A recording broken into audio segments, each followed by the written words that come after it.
Echi Ponkno.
We a manyo samunkuto ni ebeka ye bebo ho enkomo ye de dwumade bro fi dwoada ekosi efiada bia donko pepepe asiabo ni wie ya na yesi nkonwa production crew Jordan mi aduma Jerry Osajuma ye na Isaac osai bro be wo GIJ e ba ye Facebook and afa YouTube live no so so afrema abankro e na nana ya osafo wanda roma no twa yen tumu live na wunya ye hwe yen na wunya yen etie yen so for your WhatsApp line no you activating that 0503721744 0503721744 make I was say enne eye benada August bo so me to so aduasa na che se akapu na bro wo chena gei na osana bo so me no ye gya ne kwan amana call na che se 31st August ankasa na 30th August impo no ebi 2022 ebi ensi wo wabra bomu de biara da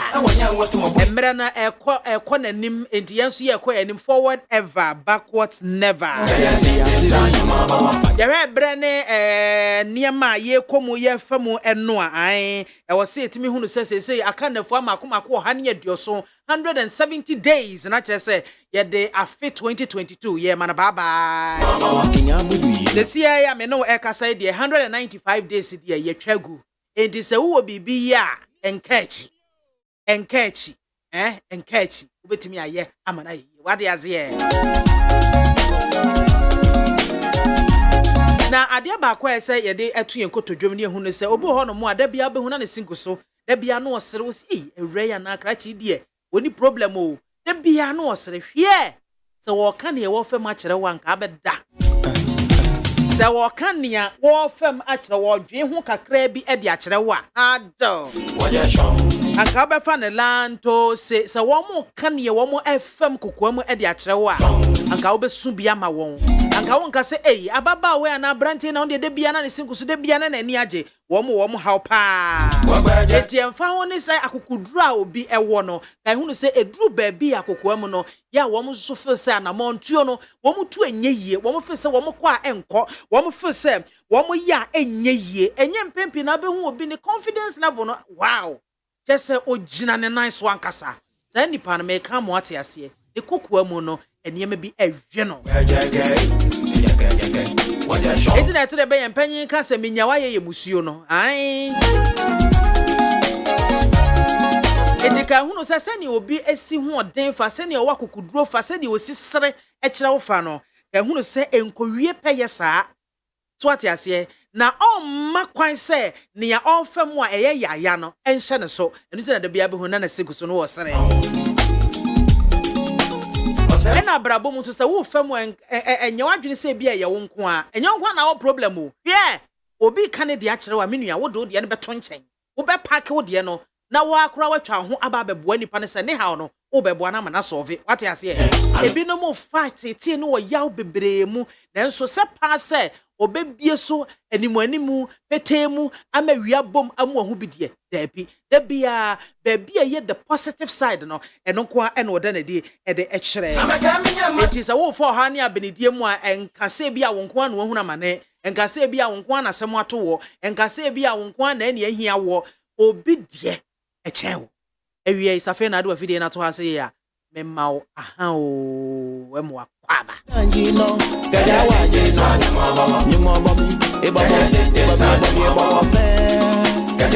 Eba kwen so na mede nchi akese amana na jeni mboate na CPC na mo ama hene na bebia wo bia ewie ye mo ha o sanso ena ono aboboachi ejako former energy minister ono abo bebia wo bia ye mawo aha ewo kwan sonkon eso afei Dr. Christopher Ampedu the Samaritan man West Africa has say the executive director out that Samaritan ano Dr. Christopher Ampedu doc bebia wo bia woni abusuafo ni nyina ye mamo aha echia mu pi monkoso mo afidie no ena need 100.9 mo de da ho anopa wi anwumira na dwo da suoma ho macheche se bia 24/7 ye kaso obi tie nitia Dr. Christopher Ampedu and Nebusua number 1 and a Reverend Eugene appear redu ona ye a Reverend Minister in charge of Fise Presby Papa Onebusua fonya baby amu ewie ye mamo aha o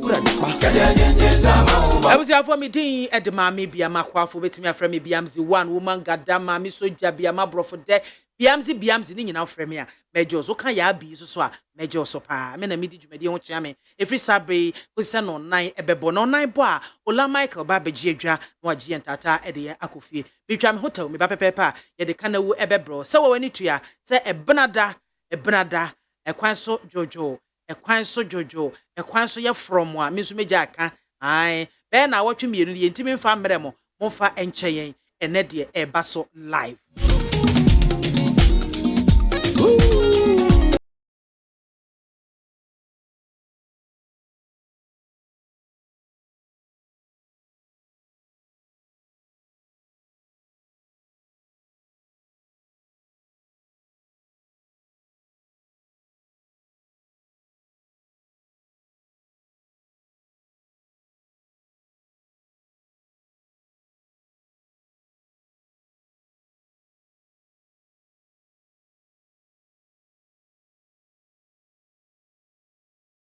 their work and playing their role as they must. They are very vigilant. Ghana being an oasis of peace simply tells us that they are doing their jobs.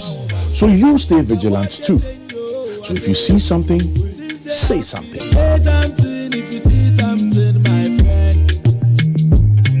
If you see something, you for say something. So, Meka, about mental health related challenges, and for her in fear wedi. Empo emofran ketwa a washa fi kosuku she obre a wokum se obi overly stressed and we one of the things a bit may affect your quality mental health she mofrey e bia ofo ne tekasoa anase bia otisuhum nsanwen ahomache no nan ne mofra yenya wa moyen kosuku otena ka ni mu ano oda safui sanyo mai kosoa ni nya enampo a e bit may affect senior wide genesis function no so and I share one way from the vulnerable ones in society. Halfway a bit media being about one so obey then with me adjusted to the new situation. Any to me the mental health related challenges ba and fahu nipa ban away you who say bia obi a din dodo me was a shedem dodo and na adwumam abrantie we no sresre kama ye no nneoma bibia kama afi dia se wo twe ne ho a ye mumpini sa nkrofo no na afi ye ne wo monkomo e bia na kode na na adwinjin bi da no so ana se mpo ni obi tifie na bia wo se ensema na nsen wo keka no ensisi so papa areho nyum kwa na oto ewiase we bia ma bredodo eno ho nyum kwa na oto meti mawu se se ni fie no otototo sa nyum na wato so a ese ye go pini sa afi e bia na bibi na ekoso wona adwin ena ama EP wona no anase ne ne no eda na di nti no de ne ho siesie anase bia onka ne ho mani pa ho nti me no so ye wa adwuma ye. People are making a lot of noise about this matter. Okay. But several of the people who are responsible for assisting me to sail the country out of the difficulties that we inherited and out of the difficulties that have subsequently come, are still in place. And many of them, for me, have done an outstanding work. Their output has been considerable. And that's what I look at. There's an issue about reshuffle or the performance of ministers. It isn't as if it is something that every now and then my mind comes to. It's a daily preoccupation for me. I'm required on a daily basis to ask myself whether the output of particular ministers is up to the mark. I am the final authority, and if they're not up to the mark, I'm required to act. But if the output measures the expectation, then I don't have any strong reasons to heed the call. The calls come from all kinds of reasons. NDC wanting to destabilize your government is one. There are people who are also looking for jobs. I'm not disputing that there is quite a lot of attention on it. But I also think it is important for us to have a really holistic look at this matter and be certain of what we're doing. But as I say, so no responsible leader, president, prime minister will announce, I intend to reshuffle my... No. If you're going to do it, you do it. If you're not going to do it, you just continue. Okay. So that's what I have to say. For kana wubre na asono I ne eye benade dia wo woni tuya se ekwan so jojo ho enkomo na esi eni so ebenada I yema National Road Safety Authority sima beye duasa entem na chese wo mo ne ya beye ncheche kakra enkwanhia no kwa na ekosoro na ye menu mienu ya sede ne ya sodie why ni mra na nhyehyɛ yɛ so na woka sɛ wode wo koko ɛna ebetwi ka ayɛ de wo pɛ wakwan so a ehunu sɛ uduru asama don kwanta enkyɛn ɛhɔ nso de wonya akoduru hɔ no mo a usu a wo bia nte wo kam wo bia nte wo kwa yɛ no wadi nkra yɛ hyia wo baabi e bedwane na mmom no saa bere ya wo ho me wo nkwa na mogye di afusane wo mui no ɛna saa bere yɛ ka bi a wɔdɔfo tie ɛna no kwasi ada me fi your friends jowulu na me besi akọ amasaman bidru ahai friends Tantra Hills overhead no roundabout na se ho down ho if a highway no so na car ebi ni wani bi ni wachi wonko na nam highway so na amuni ato mirika tenta wote prepran krofo makwa esono ne na no ese no ade na see you na friends kwasi ada no so ba ko see wase hwa highway no so no do run about Tantra Hills run about on na the down ho no na ye highway no so no baako da ho uma yento yembo ase hia na ye kompanyimfo se pentem enyantem etienne ye bebo nkomo e dia fa ka yenka ne yie ye ka ne basa etimidi ye ko enkwanhia mu no ene ye ba bedi ho enkomo kakra etienya mpanyimfo free road safety authority ye regional planning manager for Greater Accra region Felix Owusu yensaka no hanu a ye no ebenko ene de miame nua ba pel na aware na baso awia na safe na ebeba so awie Ewrade wo fadi dia jame Yesu wow Felix akwaba yo me da say me nua ba bibia boko de me adum pel baby awo bia me matiri nkwa o me mo aware so why pache me in fact escape me pache me papa yeah pache me wo de don't worry me no be kasa we kire ho why na bibia boko de road safety hot sign nyame adum am say di kan na me fa ncha kese ema o mame BIAMAH ene ye atiefo ne omomohwe wo ada social media platform na ebi onso me fa ncha kese ema the acting director general engineer David Osafo Adontin na me colleagues more region ne road safety omoje oso pa omoje oso na ene yesi ebedi nkomo edi afa ka twi bone ya na ka bone ka yentwi ne yie na ebewie kire no edi ye beko wo mu edi bi nso so beko sebeda oyaw mu opembra erade beto nsa afromo your friend reckless and as a dangerous driving eno ne ye beka eho asem na mi bisa say ye ka say reckless and as a dangerous driving edi apotin ene ye pa kire so me da say But when it's National Road Safety Authority there, ejuma dia ye di bebre no an say we na bre no bia no ye bebo lorry kwan ho dawro a kire amansan nyina say be ya kwanhia bebre na ekoso no so be brase na ntino ubisa the meaning of dangerous driving na say we there message say ma me dey twi na after. Don't worry, feel free. Ntino there be a hunhun meka se mama. Ntino we ready na say dangerous driving na is the act of driving which falls far below that of a competent and a careful driver, and then hence puts the life of the driver and other road users at risk. And into no, natural say, obi a wo twi car and hyehyɛ pa da ho on your no ni hyehyɛ no so no nam ne kwan so nko so na kwan a wonam so a wo twi car no so no ebetimi de ono driver ne nko ato asane mu obi a wo take car no mu enko ato asane mu de wonam kwan ho bia so no e de ne nko abeto asane mu me da assist wa chije wan sana dangerous driving no ubi sana esai brent yen hwe de bia ma me didi wo car mu ana asa me tonko ana de ne bema me car twie no abe dangerous amma other road users. Quite no there. I'm say doors no bebre. Bebre na so na e ade a pen bebre no. Anya say ye nuamo driver for na say guy nam kwan so na. Nya driver for nko a me de mo ya etwi moto na other we nyina ba be ka ho. Nti no wo ho a onimpa say dangerous driving no. Nema e constitute dangerous driving no.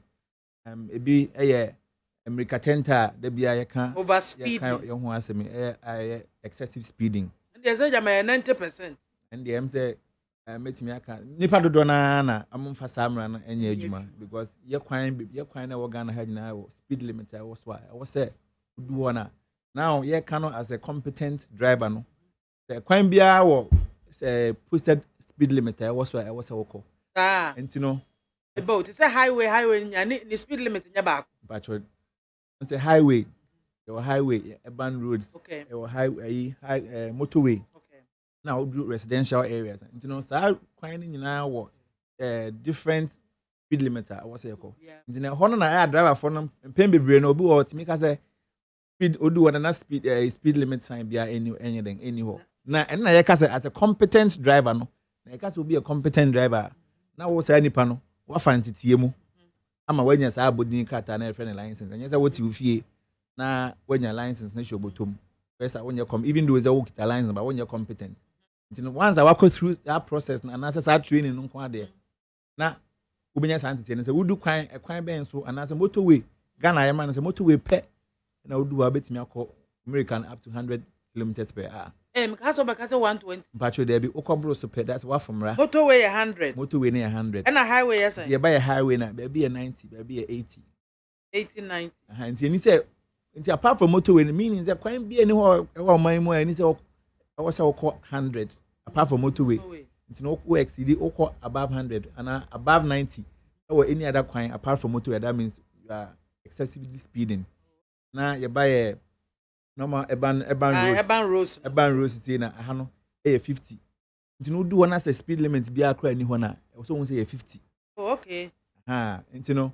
na you do e bia school areas markets ne sorry hospitals and so na reduce to 30 oh okay nti no that ni ade we ade bia speed limit no ya ade ba ko am say driver most driver phone na flat highway no if no so kan na de nkwanhia bebe na ekọ so ya kwan so no saa ade no e kan ho pa na even nkwanhia no kwa sia the impact no speed na okọ no in the time yes into no the more your speed no the more the impact into na be sre a driver for na ya nam kwan so na ma yem fa saa speed limit sign na e wo kwan so no say sometimes on nam te say highway so a ohun pedru ba bia e say akakra mo atukura and no reduce speed. And then the kwan na highway and no more indicate say either so between 80 90. Then na ubedu kroma e say no so to boas.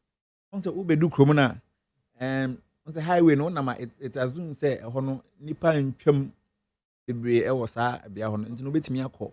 Ba wo ya du kroma na definitely e ho no say nipa twam e wo sa kwan no nti nipa twam no na wo say we reduce speed no say be ya ebia onipa bi kra no ennim se ka bi ba etwema obetimi ayi den a break easily rather than say what the speed pa na e ba na say won say nipa Wouldn't mean because sometimes I would try class be saving the pana na one impacts and damage no kwa more than say internet I say would do chroma now was just slow down. The chrome the announce yes 30 and 50. And I make us say into chrome I must say oh yeah ben chrome na 50 no but would do chrome not 30 no.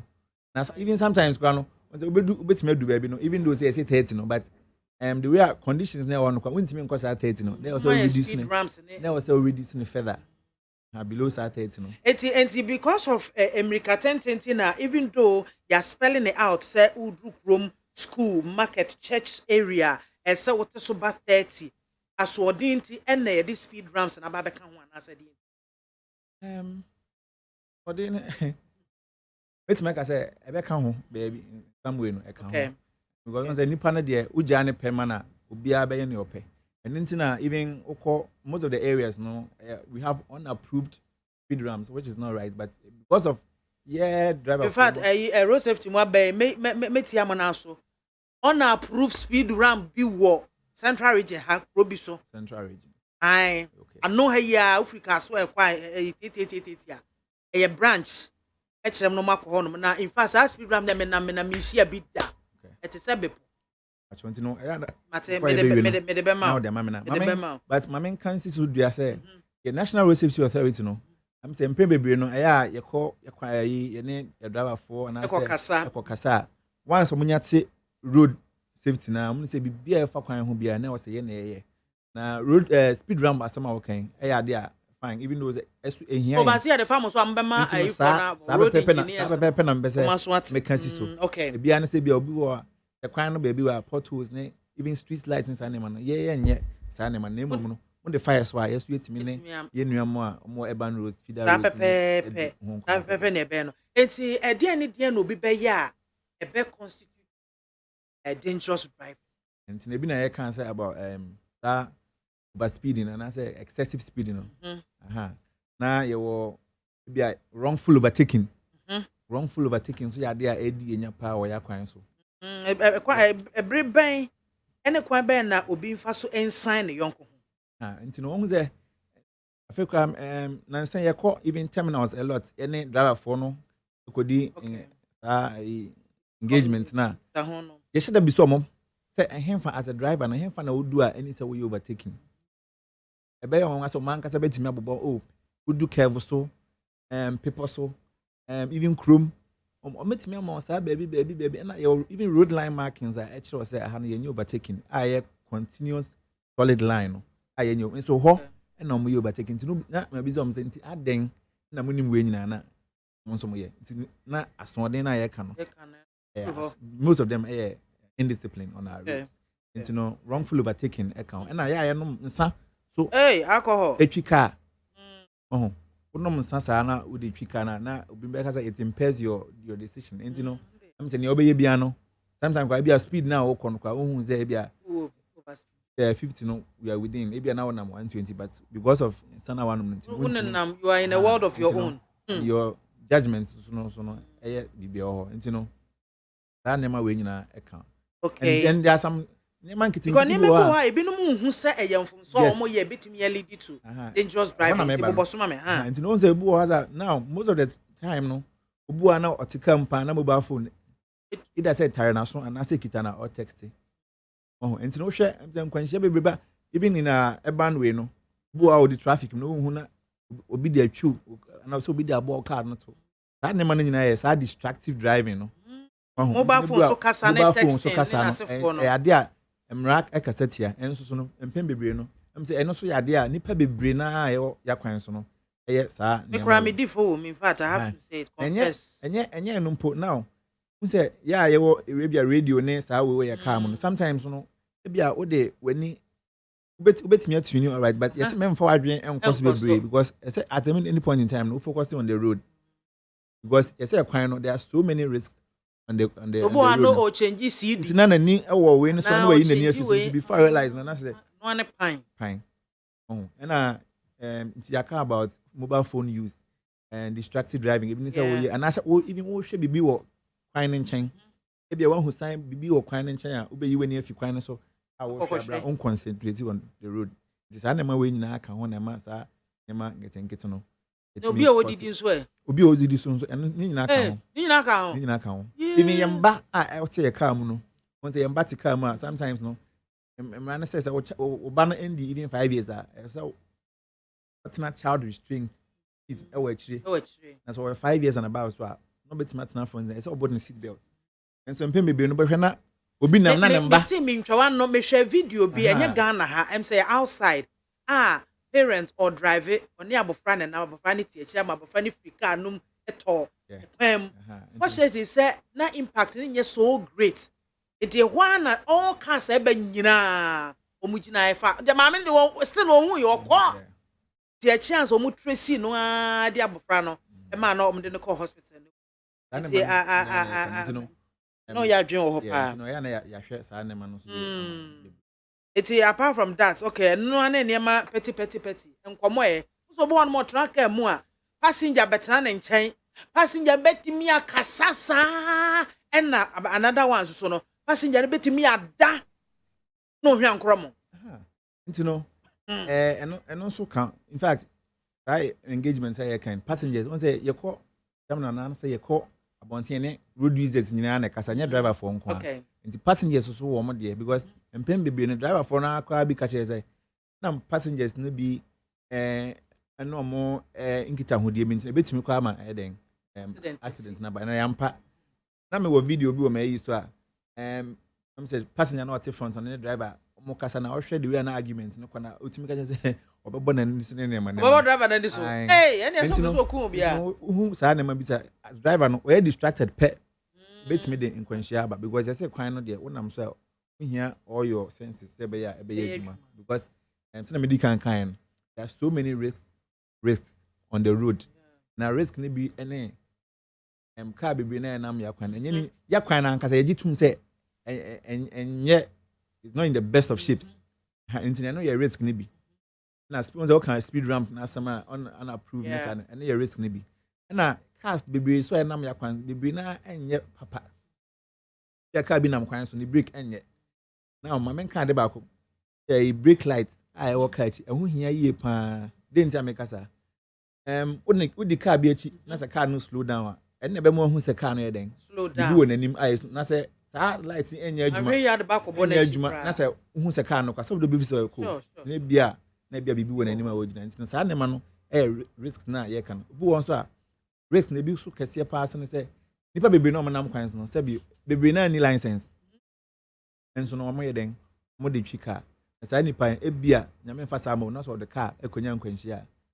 Hona insurance for the bum na say wo ni license a that means mama take car mo say nipa na de car no bon na dia insurance ebeden ebetua nti no sa na ma we na stage na ye hye no so o ya kwan so abusuafo 100.9 ena waso ego no me manti esuni na kanawu ena ye de ekwan so jojo ho komo ye de ebro na yenua Felix Owusu ono regional planning manager oda Greater Accra regional no National Road Safety Authority ena yensa kanu a yene no ebo enkomo no na baby a yabon komo na sinabusuafo me bebie phone lines na amamo na mo so titiro se de bia meka se dru road safety dia ya na drivers no dodo no na me pese mo frɛ so ahu mo a mutimi kyerɛkyerɛ nyi so yese ni azu mo si kwan ya na hu bi na ya na be hye mu ana se ɛdeɛ na ya na be hye mu nya hu se kwan ne da so ne obetia kosi to won nam sei bam isi wona nimpe afi hu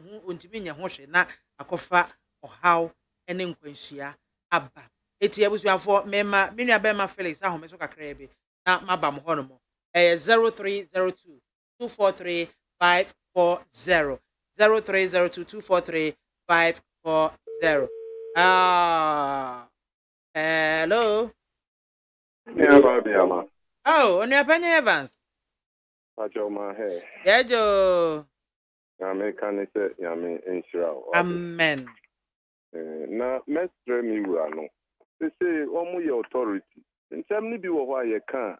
Ya ye hu hwe. Me kai say mi wura adontin ba home ready. A me kan motorway bridges na ndade na say. And the week kura em say mini aba BIAMAH me be bo mo aba so say. no correct Wa ko hwe ama ya ye. Say traffic light especially ufra shama batema overhead ne so nia hwe nia ufri motorway ne so besia akotema no eno so but ni free ashama ufra ashama be descendia eno enso nti se nia ufri motorway ne so ba no so na wo ba kra obun ashama mfo no omu hia o me stress omu hwe man okay ena motorway ne so say omu ma contract light na post no edru baby omu anye nti se o to light ni mu obun se ukwa no akwa to sumu and so very dangerous nti me sre won say omu hwe man yo that so me da CP hello good afternoon good afternoon e ba cho agya ni mo ho te san me ho ye papa yeti yo me see Ghana drop afu ya ibe yom de kura na yi ni ma president yi wasem say week number president ni wasem kura no ni following week ni kura de ne aye kan kura wo ka ja drop afu mfiri drop afu ni bebre ne tie obi obetie radio kura enyom no obo tende be Africa ya passengers ya Africa team enyum wo de to wo ye pu ye program no to be ye firi wo de akoto ba bia enyum wo untie bibi abeboa na driving na o ka no I don't know say masa wo nsuro wo aye suro wo na mu kunkrofo masa ya ka bibi a chema accident drop up the bia ye bo the bia accident me jam over Jacob bye ojo so pa ya da say hello good afternoon Fun afternoon. e ba cho di ni be bia frefi Ate o se me ja me ka se akra. e ja yeti yo BIAMAH. Some small can say mistakes na be na si. Brothers. Baba bi wo ho a o se ni kem no to me ka. O ka no ne o. Na ne me be ka say e ka ate baba ne se bi o na ni ma santo no bo at. Me kan say o so nti. Na onu mo ye wo pass me na wo ka no mo no. Ana we see the oko ni na emwa si dawe so mo hwe no mo engage no mo ma o si do mo kana mo ma kofo enyinya ya pass phone so mo hwe debe ni bia be ko overspeed no e tiwa e ya fine o de hit ka 100 Ghana kwa be fine wa e ya fine o and that place o accident is no a dos go o mo die wankasa ye trepa ma BIAMAH that's say wa friend hello good afternoon good afternoon Mami Soja e ba cho di ni be bia frefi yo Mami Soja unu abema abodini mkasa fi winiba yo abadwe hiti yo Mami Soja ya bi ya bada wase papa na yiti na wabeka wonsa so ya da wase Mami Soja akwensia ne kese nara ifi asenkafo Mami Soja me no kase akra ekota krabe ni so wo mo de somebody is 20 people died here, 18 people died here, 17 people died here. Then somebody now what this is one. It's less a coincidence many people. And then a coincidence we are saying to somebody in if you can. Then the others are one of a crime so. Mamma Soja, seatbelts won't move. The bubble seatbelt as we say police will win. No match seatbelt, no power run away. Wakitaka na one person car ebe power. Yes, sprinter driver o mama fine. Emma sprinter driver apa no baby. Na driver funu bu o mama wo ye no se Mami Soja na ko senkeni de na ka unanko driver ni pa ho a. No se wo ye. Wo di abotema no na on pa ho. Won so de dabi. Won wo se car e pa no na fence no o ti aso. Wonam ho passenger mate wonam ho e ko ka se driver fobo.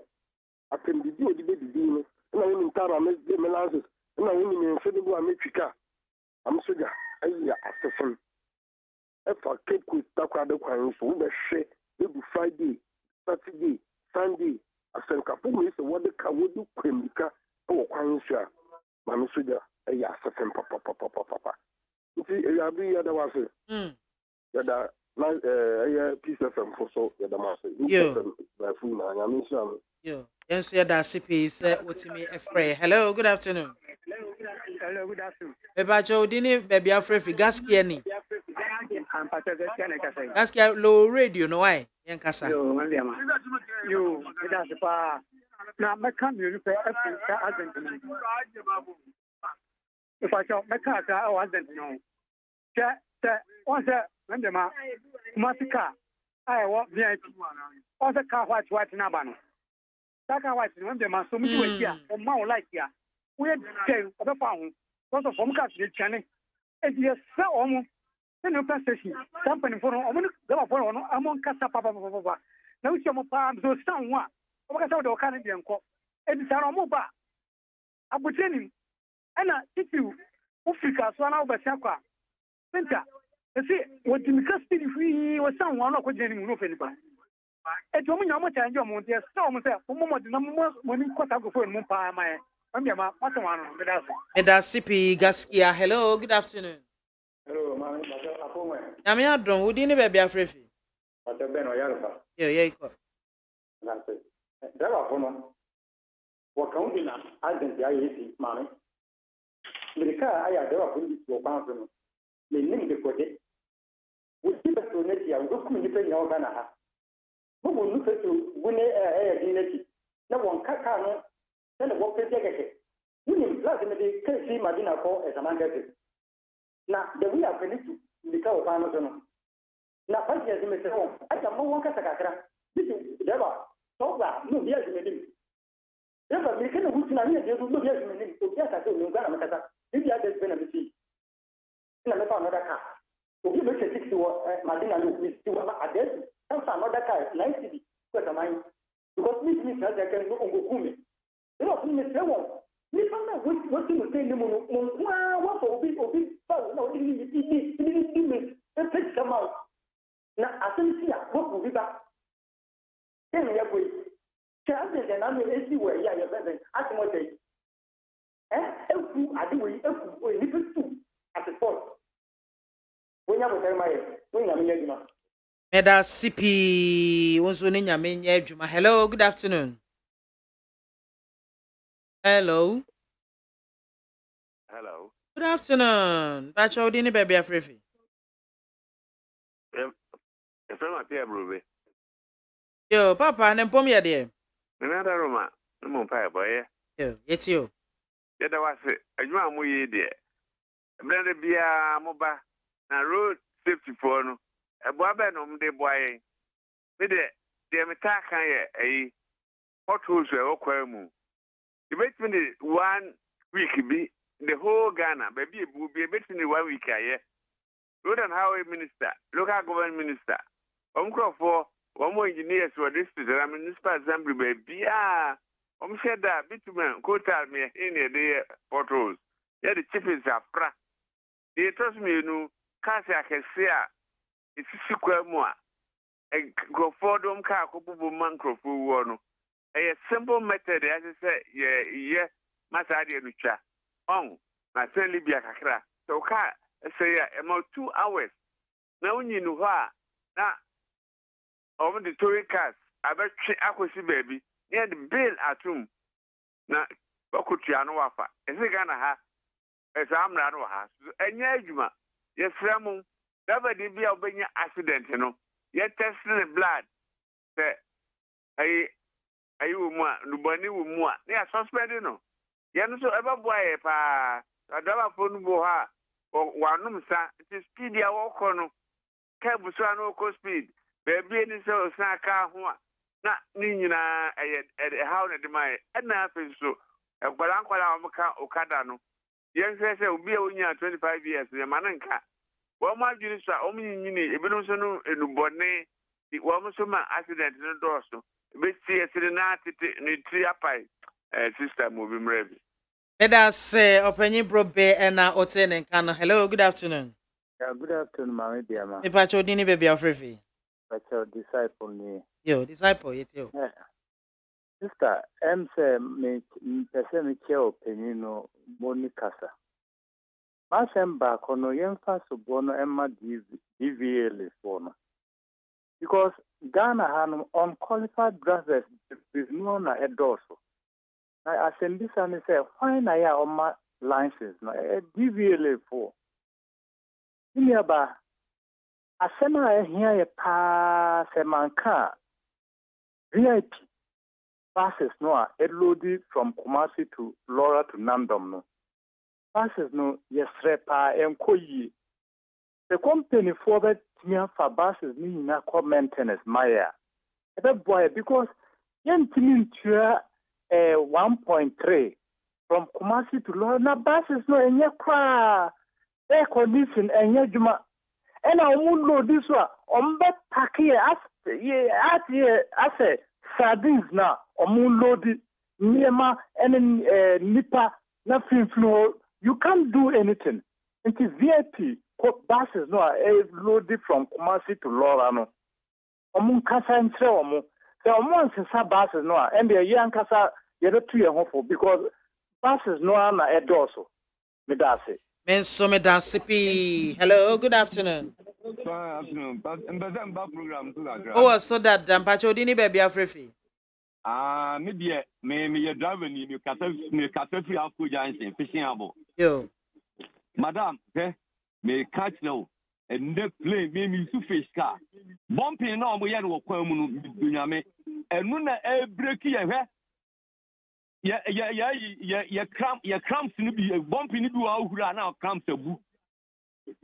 O camp na bu a o kwa unim ubanwu anse car no sai na afia kwa chile. Eti abasa na no waka kwam.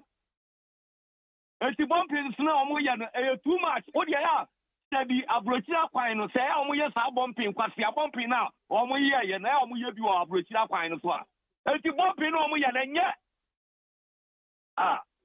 Maybe asaba me omo kasa nyina omo nya driver for ye me tie kasa ni nyina me bu ofu pa eti bobi no omo ya omo fanya nsanto enu na breki enu me asaba me tibia ka no bai Me da sipi be me na me da se pa we ya si bonto fufo finsu ase be ka cho so danche mawu a ye nyina chinyi ono wo driver enti ni ohu okwan so a edi wo mawu no baako enu wati hu ache no 6 speed ramps no bumper no wow mo baako say hello good afternoon.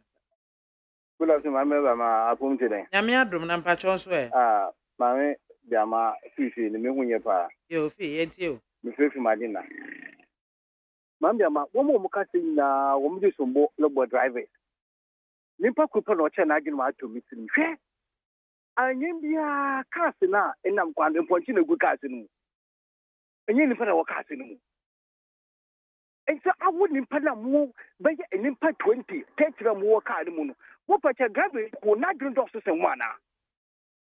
Na gwe no emu do so hum nimpa mu gu car no mu. Mame BIAMAH Friday me kwa eyie ewo abomusu wo ko krobi wo me hwehwe from Accra eko eyile mo se kwa me nim do papa. Na Mame BIAMAH ehu drivers drive wo kwa no do passengers egu car no mu. Me se car ni bi pa ho a bakase baba hwe no ene nimpa egu car no mu we din wo drivers no. What do so mo driver? Awu passenger che car no driver na no ko no ko kokun no. Awu wo fi ase eda wo mma bebre no. Wo hu nya asa nka cha driver say driver to wo ase. Wo ti car ma ye din na wo de so mo bobo driver. Ke driver bia no mo hu tra state na se kwanya papa onko speed. Wo mo kasa so wo driver. Na so wo ma fe kwanya papa do na wo ma ko 100 de papa no so la kana. Papa no so la kasa lo kwa on na moto yo ko 100. Papa no so la kasa ya fa 100 for moto we no. So also your Christo no be kind of crap. On can tell me on na moto we on come about 100 ana. And that person na wo tika na driver no on ko wo person na ba catch driver say driver to form check police to be at the point you wo hwe. Me fa kuma so kwanda mu so police go to me wo hwe. Papa no so wo to me at the wo hwe. Ke di baby wa ko for my see that na what be share na accident happen. Di baby mo bua. Mo to me wo hwe. And young passengers na ye for car we ba catch driver to what. Devra tolu was e be police wa so for to mention me do with some police fugira ho mo do bu so police fugira ho because how many passengers and one part I check police for the police kai me see more ko speed me catch driver no driver na city chair no wo kaka kwa passengers da yi yawo e so mun da me so kumye de bia because your passengers na ye tika na kasa aso kasa you shrine passengers wo de kaka mo wo ba yawo wo ba ka do be driver Mame BIAMAH obi so do fi mo wanu hwam Wanu Yameda Sepa. Hello, good afternoon. BIAMAH soldier. Alaji one, yanko. BIAMAH police, na pom to say. Radia Dumo. BIAMAH, I am some PU. Asama, Umupeja, and from Sonu, and from Sonu or any now. Yeah, you're full cast, no. You're from Sonu Bia. As ever for no to be. One more, Moja, your Quansu, a motu obi. Enti asem no ya pi dise ye nyina ya sisa ya suban sha bema uda na jokwa pro na check traffic lights na sha light do say na ya jima akwa na ni wo ya jima busime wo be gikatua ajima wo ye no ye se eye wasade se wo ye se ekoyi na but nipa wo yi na ni Never need to tell you say what of you bia omunuma omutafra na chaji omuno mobile. That first answer ultimi we say nipa nti say omunum nsabium. Abo sam tabai kwaya timi di mixi atai. No munya anum. Na wa chaji no o di kanu dimika onukra wonim klasa wa ya bibi. Who passenger oti kanum krasu who kasa obitimi kasa say mata den na odi edimi kasa no obi so atia mo say ada ye pentema kofie yo u pentem na wan kodru fia na hu kotam nti ye betre kwen no bebre photos dosu kas no dimi kasa na ko bo na tosu ka no anu no na di mo ko ba bia mo mpewu nti ye betre wọ́n mọ̀ ọmú ṣe pẹ́ inú tunu ọmú ṣe bàbí àlíkètò ọmú ntìmí ṣíṣe yíyẹ traffic light nùsù yẹn ṣíṣe yíyẹ náà drivers kọ́ nùsù yẹn ṣẹ́kọ̀ ọmú yíyẹ kúùtù ká ẹ̀yẹ sẹ́ ẹ̀yẹ mọ́nítọ̀ yẹ̀yẹ tanu à mi ọ̀rẹ́ sẹ́mi sẹ́ yíyẹ bẹ́ẹ̀ tó yíyẹ bẹ́ẹ̀ dẹ́bi ẹ̀yẹ bẹ́ẹ̀ discussion sànà na ọ̀mìnira nù nyẹ àjùmọ̀ sànù à ẹ̀yẹ asẹ́mọ̀ yẹn nyinaa wọ́n ní nyàmú yẹ àjùmọ̀. Eda sipi yalaji aha na busuafo ye de yen course nyina ye de mo ebesie na Felix wa ha say nti me sign ba studio na ya beto ankomo so na fe ya wrap it up na ya Felix me sign mo akwa aba ye nkrofo akeka ka maybe sasem ba ko etwato ba me pese obam college no omo e ka say engineers e wo assemblies no ye ma wo mo fix all portals ai wo akwan so Intimi nya saade no afenso no drivers a omunya accident anya bia se road safety for mu kopie ho no mo ana posa police for na DP license amunyina mo ya adwuma bom no ye wo baabi e ka se bia driver yi ye kotese na hwe e bia na bibi woni mu anti nam so ma kwanhia na esiye wa okada for ese mo check wo mo speed ramps ye se no so mo hwe na mo check na passengers wo mo so nkasa nche driver for omo kan na omo ayonko no passengers bi so asori atia wo mo ene saade no say at the end no yemfa so bo no emmo ye nyina because obi anya na sede obi anya na adwuma yie nti no ye wo kan e de afa yo mame we there yemfa and check esema ye callers omo frɛ e share omo adwen ema various submissions am say bebre na eto asomo ye pa am say me start here fi driver for ne the moment started with portals as I'm say ba crazy no ntin ye de nanka ye be pe na ade ye person ka ya kwan no so de bibia eye fine am I say be ya mo say me can me kasa me di kan kasa risk na ye ya kwan so no ebi ne sa portals ne unapproved speed ramps ne ma even the signage na road signs I say we kwan so say ebi ni kwan no so ne that road line markings inside the man nyina no osenka ni nyina wo ho na se be ma be reduce that risk na ye ka no nti no e be sre ye road agencies no urban roads highway depending on baby akwan no na empanyfo no di kan no na se potholes a wo kwan no e be sre mo ye omama mani akọ ho na omakan so no ade a ye mum ye call ye inspection even though say enye ye na ye no ye call inspection ti ye ko hu bibi sa na the report akoma or say more fixes animal nti no e be ma ye ni asan akọ ewo iye bebre na ebi onso no am say obi kan about passengers ayete car ma am say driver for ye bibia yen kasa no na me be say me ka before You know, and I launched a campaign last year, Stay Alive campaign. I say, in road safety is a shared and collective responsibility. It will be asked there. The driver any know what to come. Why we passenger now to come? As a contract now, when driver now come. What's here? Come and say on phone baby. You know, I said, your driver any ye be a or any day.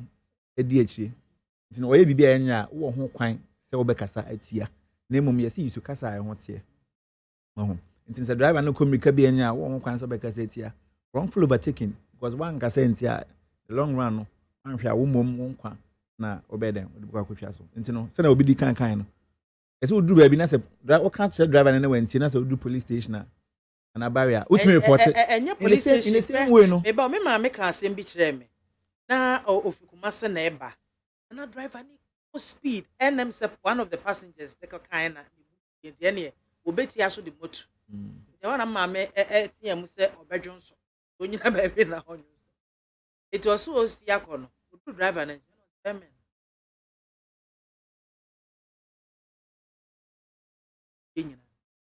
So one in the casa sa see from kodwo so ya obai.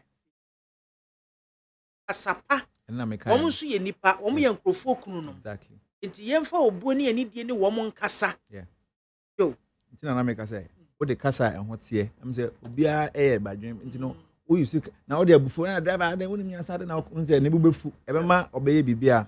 Aha, and into na yahwe na minors are omo ride motorbike and ya there no so e dey akoma so ye am say abre no bia ye share motor for it me organizing ye share mo that 25 years as some can me bo ho pa chom say fine we are 18 years a me ran say obetime anya license obetime anya license obetime anya license so 18 years no obetime anya license e dey atwi o car private okay. But obese for commercial purpose now it should be 25 years and above okay and you know need 25 years.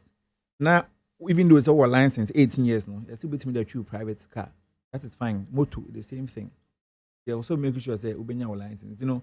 And they best say hano na say enforcement, you know. Na yeah enhancing more because the hano na best say new police for no so. There, yeah, my enforces are and run my na ayi sa nema we no be a fee ho amay. Na I'm say okay about light asem cars no be light I'm say you be to ni nyina say dangerous driving asem I can say na saying na road safety yes light be na ye fa ho adwen bi o say besan aba bi o na this time around ye ba nyesa first one na ye two omfo next wa ko to this time around ye chiwa ye tutu na asan den because ye education sensitization for me ba Ghana for one stubborn. Yeah, stubborn. Yeah, indiscipline. Who better to obey Sanko to us? Into no two, and Honor, ye pesa mrano. Into go to ye two. Now, sign at the Cobo Hona. Now, said near San Chubio one there. Nay, say, baby, I saw the fire mrano. I say, and would no, and weddy. Into no, sir, light as some say Ghana mrano. Regulation 65 of the LI 2180 spells out the kind of lighter. I was saying the number of even lighter. I was say a walk. And even the color, position of the lights. Wow. Actually, say it needs to have more than 4. Apart from your headlamps, no two, no, you can have 1 or 2 other spots of floodlight, which should be positioned in such a way that it will give the width of the car. More car, no, kasi. Into the car, no, car kasi. Now, no, boo, all the lights, me, no be abo fin. Say, that light, that light, no, and I draw a bar. Who can, who sa car, no, kasi. Bruni ye car na the lights na share ho no unze car na ba show the kesiye car na kesiye ni na emom ebu ana lights no say dey gu esro time running na no light should be projected above the bottom of the windscreen na is unlawful how you mrem no but enti you best start bio ayesa adwuma no ye enti no you best be just akwan ya the driver for how mo this lights no still abobo mo car no this time I want your bar na enye once road safety day first ye buy no na ye pamani say be ya ye can risk na we kwan so no so be brase nti no eno bi no na sa speed ramp obi ka say illegal ones no pay me bi no ka say illegal ones no why am na disi ho manfo na dey nti o mo disi ho ya yesu ban nti ye be say even though say we are not saying say eni say amanfo no dey mrane show mo nsem ne o mo pe okwan no so nti no na say enu am so say modu ekwan so a monto mo boase say be ya amanfo no enkofa na emom no say oh say speed run bi saa na say on approved that oboy amane a ye be call ne the omo hwe saa kwan no akohwe say be ya say mu yi fi ho and as if they can improve it now omo the road sign BSC was say be highest because speed ramp road sign ni ho no eno so kan ho na be eden kwanhia the kilometer sign na was say a speed ramp because makoba be a speed ramp just say e so wa bike tre e na wo free ha na ba ko so ni che say no ne say wo tratra sa and well anya just say pro kase bi e so buru so the speed ramp say we call engineers no more specifications and no can hold your own true and some did na ma e ho own true mani ko and no me ne ntino e be say pen for mutie say ye de number so betu dwa say unhu bibi sa na na road safety kwana launch call center say unhu bibi sa na obetimi afre 149 1 and is it 194 sorry 194 and 194 no ofra obetimi de and I say me region Greater Accra since we are part of Greater Accra and I say me na yehwe man the Greater Accra no bibia concerning Greater Accra so no ofra directly yam so betimi ahwe na me fa akonya iso nka say road safety yo ho say dey enchechema obi bia sorry school mosque ejumako air private government obi bia wotun sa frɛ say bia yem ye enchechema wa anya driver for nkwa na ye enchechema every road user and sisi akwa na yama ye ni akọ pedestrian because in Greater Accra na you say mo we akwan so no edos like pedestrians edos and those being killed no edos say mo even mo te mo ka mo ye share statistics from last year. See Greater Accra and Kwan, nipa 675 in a way out of from road traffic crashes. Greater Accra and Kwan. Now almost 675, 290 of them pedestrians. I will be a mom trap Kwan money man. It's your best demo. And this year, I na training also. Echo. It's your best. Yeah, nam Kwan so. Yes, we are also the. Yes, baby, I mean, any so tremo Kwan. Men could tremo. We as pedestrians, no. And so Sanam say a course where my mom. But the idea even footbridges, you know. Omuntwemo mbeso mko Philippine median sana ma we nyina ka ho na contribute to e ba ma mimi sa one last ye kwan no ate say highway no munim say any party definitely this one will cross to the other side e ba ne say na mutimi te e ho de footbridge no ekwachi ya na sa abre no road safety for mo wo hefa because there's a likelihood say nipa no ono ope shortcut it didn't in a moon position footbridge no e was the center of the road baby amunim say e ho na highly populated o man for ni twam e wo ho easy na mo de kwa no to wanante ansa enti na me fa ha e na emewu amewu that's it I'm say mpem bi atwam no I'm say na first na now no I said nema improve first na I'm say omo ye kwan na I say engineering aspect I say first social and shada account but now I'm say kwan bi omo ye bia N1 highway ye enjoy kwan bi a omo ye bia no I'm say omo even ansan akwa ye ko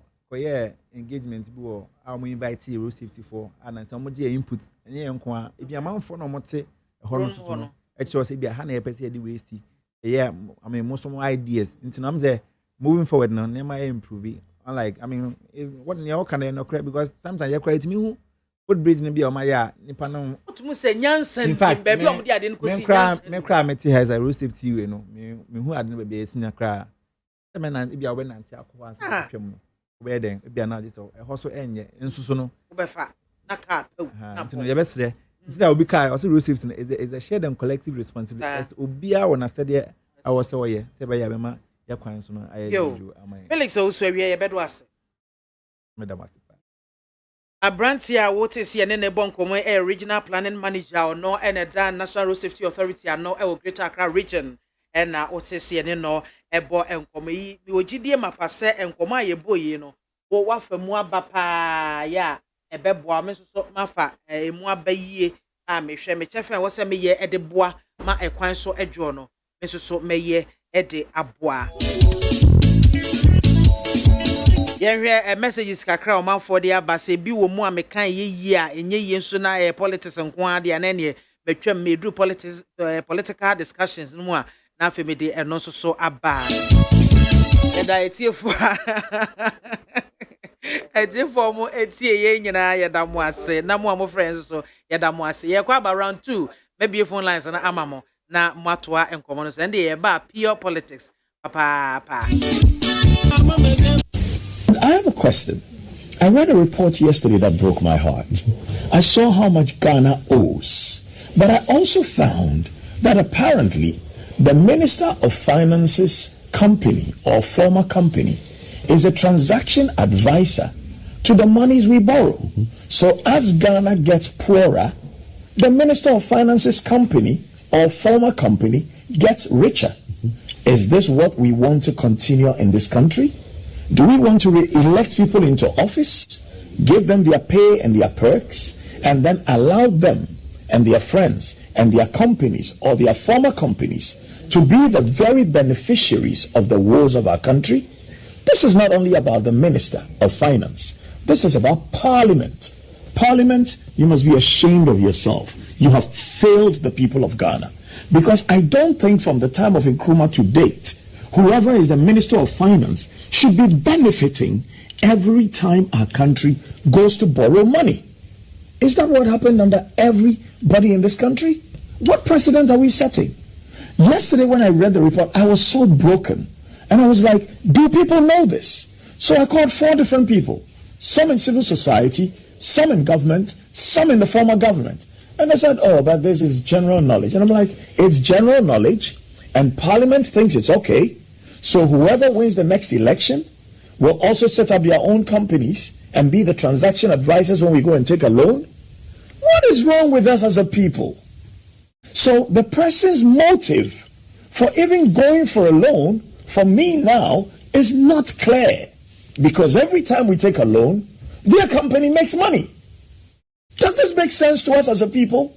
Look, we have leaders of industry, some who have been, deprived of their finances. And in the meantime, the people who are sitting in power are stealing us blind. And all people can tell me is, oh, that this is general knowledge. What a shame. What a damn shame. When they are out of power, will they want whoever comes into power to repeat what they are doing? This is not NDC MPP. Parliamentarians, you are supposed to help us protect the public purse. You can't just go and sit there and vote, I am MPP, I am NDC. Vote your conscience and vote your constituency. The MPs, but you cannot become the transaction advisor for going to take loans when you are the Minister of Finance. How is that possible? They are the legislators. If they won't speak up about it for the whole country, but for me taking time to read this much over the weekend and yesterday, I wouldn't know the details of this. So now go and bring all the loans we have taken and show us all the transaction advisors and see whether they have links to the presidency or the people who are the ministers or the people who are in legislature. Why are we doing this to ourselves? What kind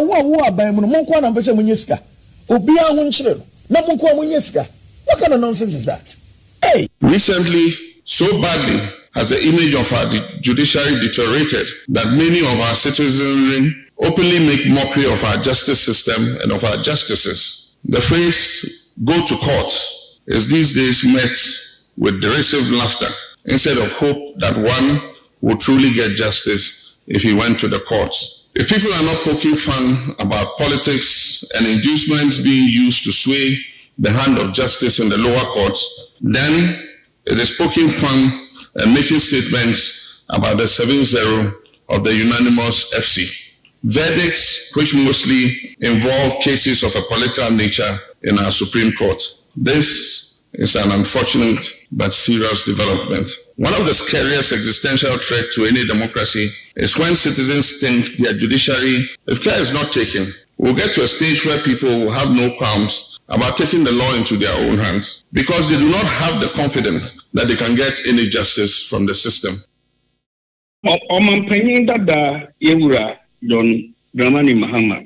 So can say ene obi kura hu obi so okokota na yesre court for twi court no amanfo awerehemu enwo mu ko ene ade na court no se die ohweso okro ntimi nhwe onye ne yie enti court na agu ne ade se ye former president ekasa na 77 previous chief justice ɛne atemmuafoɔ mpanyinfoɔ ne emu nketewa ne yɛn adwumayɛfoɔ yɛwɔ hɔ nyinaa koraa so ne yɛn ni court adwuma yi yɛkɔ so da biara ɛbɔ yɛn ho ban ɛyɛ deɛ yɛbɛtim sɛdeɛ human institution biara ɛteɛ no yɛyɛ adwuma paa ɔno former president John Mahama waba court koraa ba bɛdi bem da na busuafoɔ bi ba court ɛbɛdi bem saa na nano deɛ twɛn mu yi ɔba court bɛdi fɔ saa na court adwuma no ɛteɛ nano koraa deɛ yɛka yɛ ne sɛ amanfoɔ de Supreme Court edipa nso ɔmo tena se ɔmo no kɔ bɛn kurom no edi fɛw court adwuma no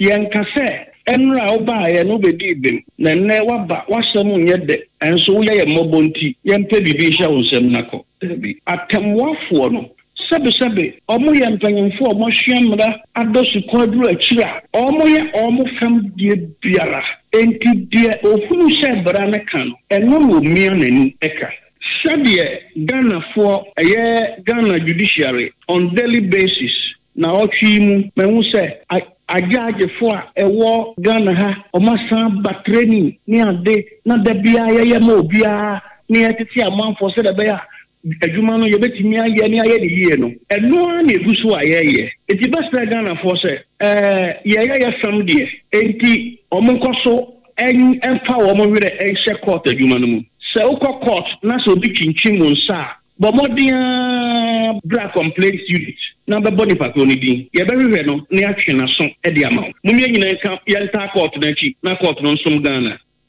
So we held series of meetings and thought that we had agreed on the procedure. And our procedure is that if you want to donate to NDC, after donating you don't have a hand in how the donation will be used. In fact, he's not the first person to donate to this party. In previous years, Professor Mills donated vehicles to the party, and they were processed through the party structures. President Mahama has donated vehicles and other equipment to the party. Once you hand over to the party takes over. The information we are picking now is that we have been written to that there's going to be an NGO which is going to manage the Ahunto project. And we strongly object to that thing. And we feel that we have been misled into launching, receiving the donation and thought that and assured our party that it is the party that is going to handle it. If Dr. Dufo intends to make this donation to the party a genuine donation, he should be prepared to pass through the proper channels. Without the channels, otherwise, will you go ahead and issue a fiat that he stops it? Well, he has his equipment. Whatever he's doing with his equipment, it cannot happen in the name of NDC.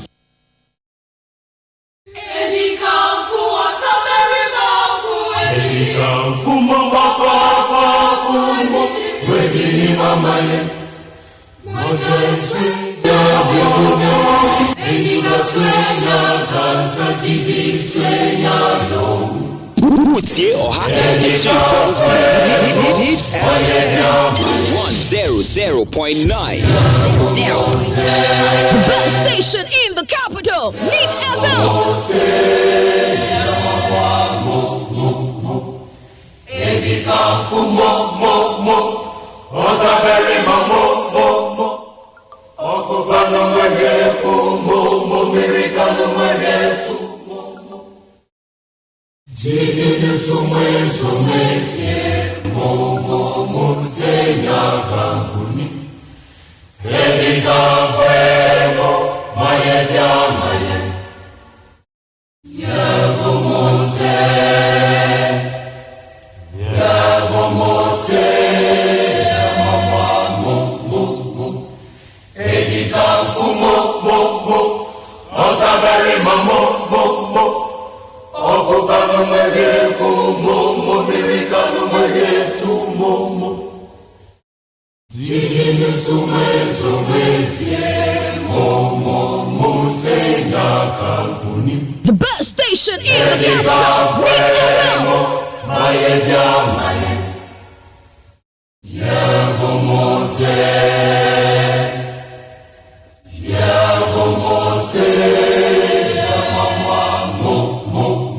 Abre Brena no me no aba pound sima aduonu enwotwe neat 100.9 me minty and our so egu awutie na ensam ne de buburuja Supreme Court so edin na sese de yetwe na bo so no na Justice Jote Supreme Court judge waba bonte de abetudwa esensam a former president ekan no entwa ye wagu Supreme Court no fi no wagu Supreme Court no fi dia na chese wo de toto yen kabemeka bia memo no ase Sanso na Jusak for ye Judicial Service Association of Ghana. Woman so do mano aba abetumu ebie. NDC amayoko no na se woman ni abere Dr. Kwabena do for eso no.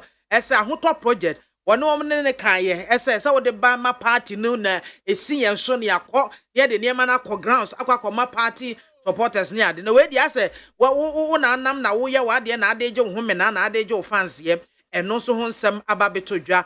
Mampanyin dada John Mampanyin dada John Mahama eno asan ede ato Mampanyin Akufo-Addo ene na bedi eche Dr. Mahmoud Bawumia nim ese economy na say aye monyo no womo a ena Ghana fo mfa ho sobo no emmo womo no man toto ne yie ama enne awiewie oman Ghana samu akoni adui yepe ho a yenhunu ya senemu ensem bi ka we nom ho ena wiei yesi enkonwa ene mpanyufo ebeta sene se besepa ene ko na hahan Solomon Owusu MPP Communications Team Member, Evans Amo NDC Communications Team Member, Sylvester Sapon Soprano, CPP Director of Communications, Womunyina Adumbia Bradum so ama mpanyufo abeka ye ho ewo ha mpanyufo munyina kwabo. Yeah, you so anasa munyim se de mbaje so afa. Akan fo mu a momote ya. Eti mu ndime ya konto. Ya konto. Na solo se de we say to twene de. Na no go na ma be obi aba a share shit. Tommy health figure. I told 30,000 pounds. Well, you did it. Well, you have a cat is a man more. Now, I so called Mamma. I want a mammy, Zoe. I just want a mammy. And that's so soprano. And I'll say a line. That would do for that. Oh, it's Alan's time. Who do for that? Who do for that, oh, Mamma? Who do for us, Mama? Deputy General Secretary. Okay, like the whole party. Okay. Party is so confused. Deputy General Secretary see vote. Now me ya two Baba me na say two Baba General Secretary. E be na General Secretary no. It may impose no order for me. I mean what kind of system is this? Esomo de na so. E dey be confusion party no. Omo de e be yidi na dey obi o deputize. Ya to so aba. Substantive General Secretary. One need deputy. I didn't go and go. Now, if you move you want to manage your economy well. You don't think about stealing ballots. You are planning. We are aware about your budget. Budget is 2024 in a year. Plans are in a year. We will be called US for friend of Obama. Obi for US, I can't say about a regular lecture. Na enye duma. Hey, na Evans. Oh my plans on my regular. Wow. Evans.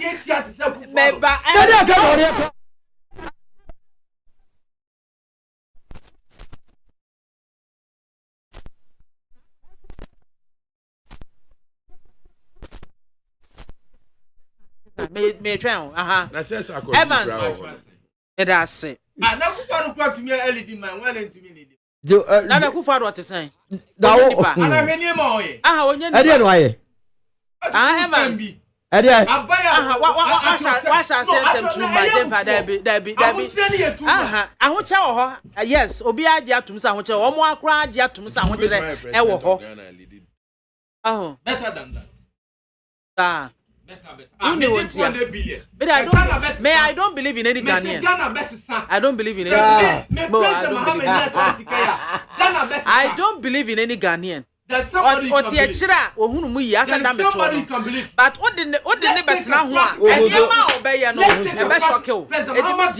it's not true.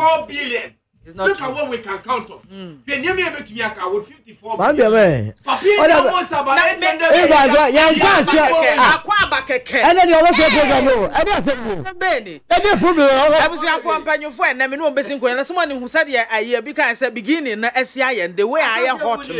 me kwa me misa question bia akwa abakeke na memma ena me kan for ma me kan for ena me ye me nua be ma soprano kura mo ma me nche dan enchia no na Evans hwire sim gidi eti for me sra mo fa nchen wate mo fa nchen soprano nko na me bia phone na ma o microphone no bia mo nko ah na adwene no ochire David na so achire na adwene ah ma si pipi na nya no nwanwa se wo ye pipi ma si pipi no nya no ya nchire mu nchire wan ya okay na azumi se bua na ye den ami ye ana wunyamwa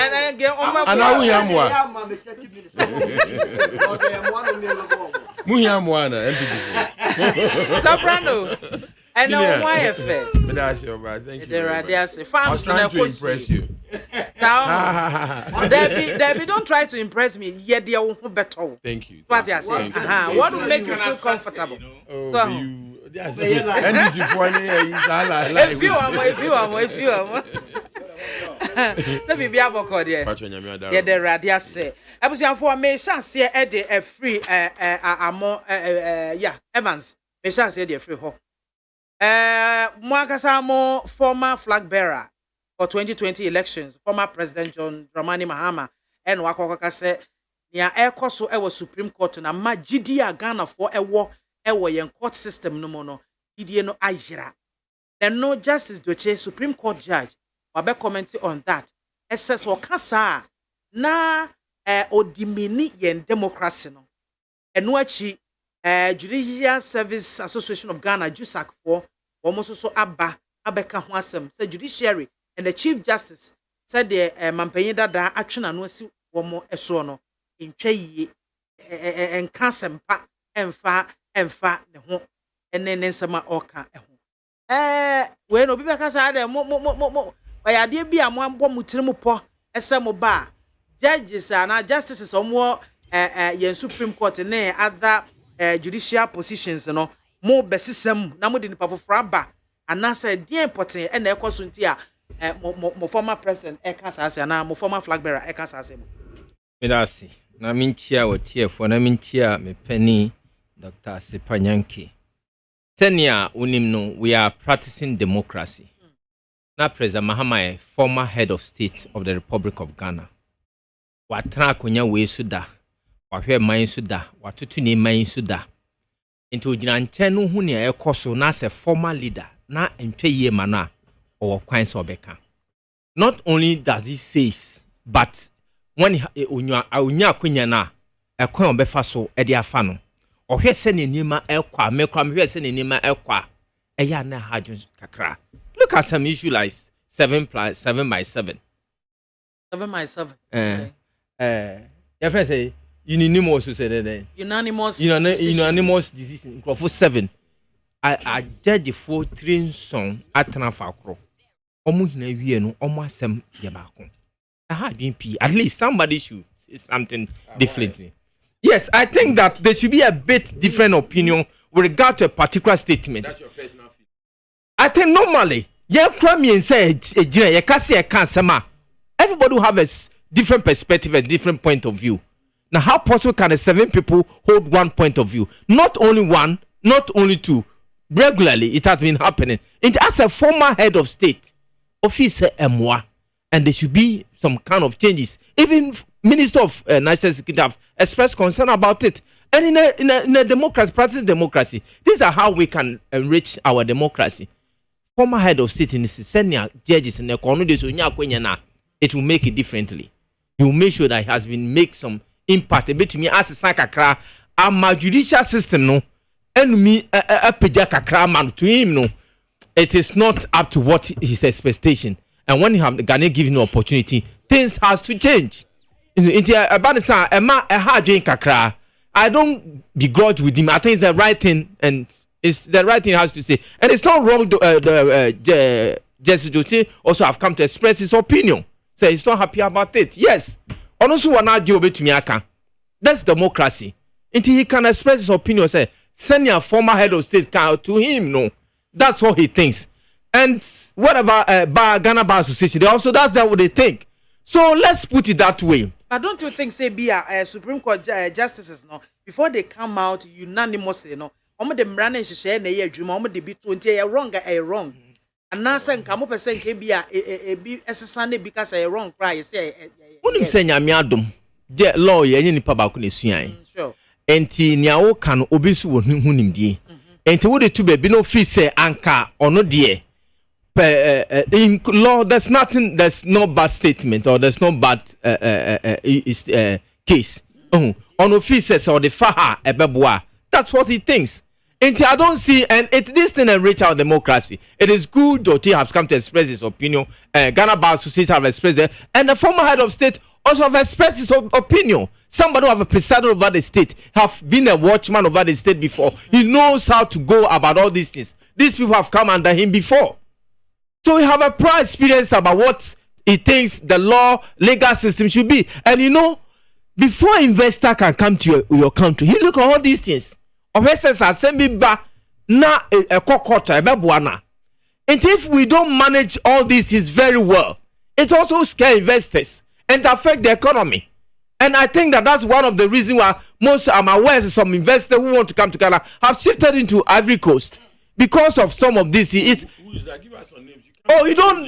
No. This is very important. I am saying that this is scare investors. Which ones? Issue like this. How can 7 people come on with one opinion? How can it be? It's a big cedar. Me to me, I haven't come across not one. And if the former head of this thing say, moi, it's worth saying. And it's not. I don't see it wrong. Say Jesse Jochenso Baba Chen say also feel say former head of state a good legal mediator. I see say that's the way we can prune our judicial system. See a case nyema bi course with judicial system na yan kan wasema ya na ye somebody have to talk about it, and nobody other rather than the former head of state of this republic.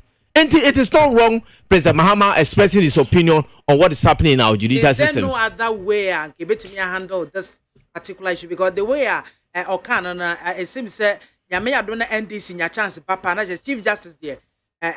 You take him off. No. When NDC come to power, say a new head of state, and he will come and form a government. Whether he want to work with him or not to work with him, it's a decision, and we haven't got to that point. But to him, he thinks our legal system is not up to his standard. Therefore, certain things has to change. And I will not say that not a mean person. National Security Minister also have expressed concern. It's what to be sir. Sorry, but you take note of it and see how you can put your house in order. I'm trying to say, it affects our economic development, economic growth. Investors will not come to this economy because of who you saw some no quarter. Ye ni muano. Enti ade ntino nko bebia okwa owo saasum ge no. Enti say Yewura Mahama Kasa, I will call legal judicial service to take note of it and look at how they can put their house in order. But if they think this right for them, let's see when he got opportunity what he's going to do. And I'm very sure, since he's not happy about it, he will make sure that the legal system is pruned. JUSAC has also come out to say those statements are unfair, or it's unfair to the Chief Justice and the entire judiciary. I think if they say so, they want to tell us that we have to manage democracy. If they say that nobody should criticize the judicial system, they want to tell us that we should buy democracy and do something else. But that's not what we are for. We meant democracy. Democracy is about talking. It's not about taking a gun. They might not be happy. They might not understand. They might have different opinion about what the former president said. But that's what he think and that's what he see.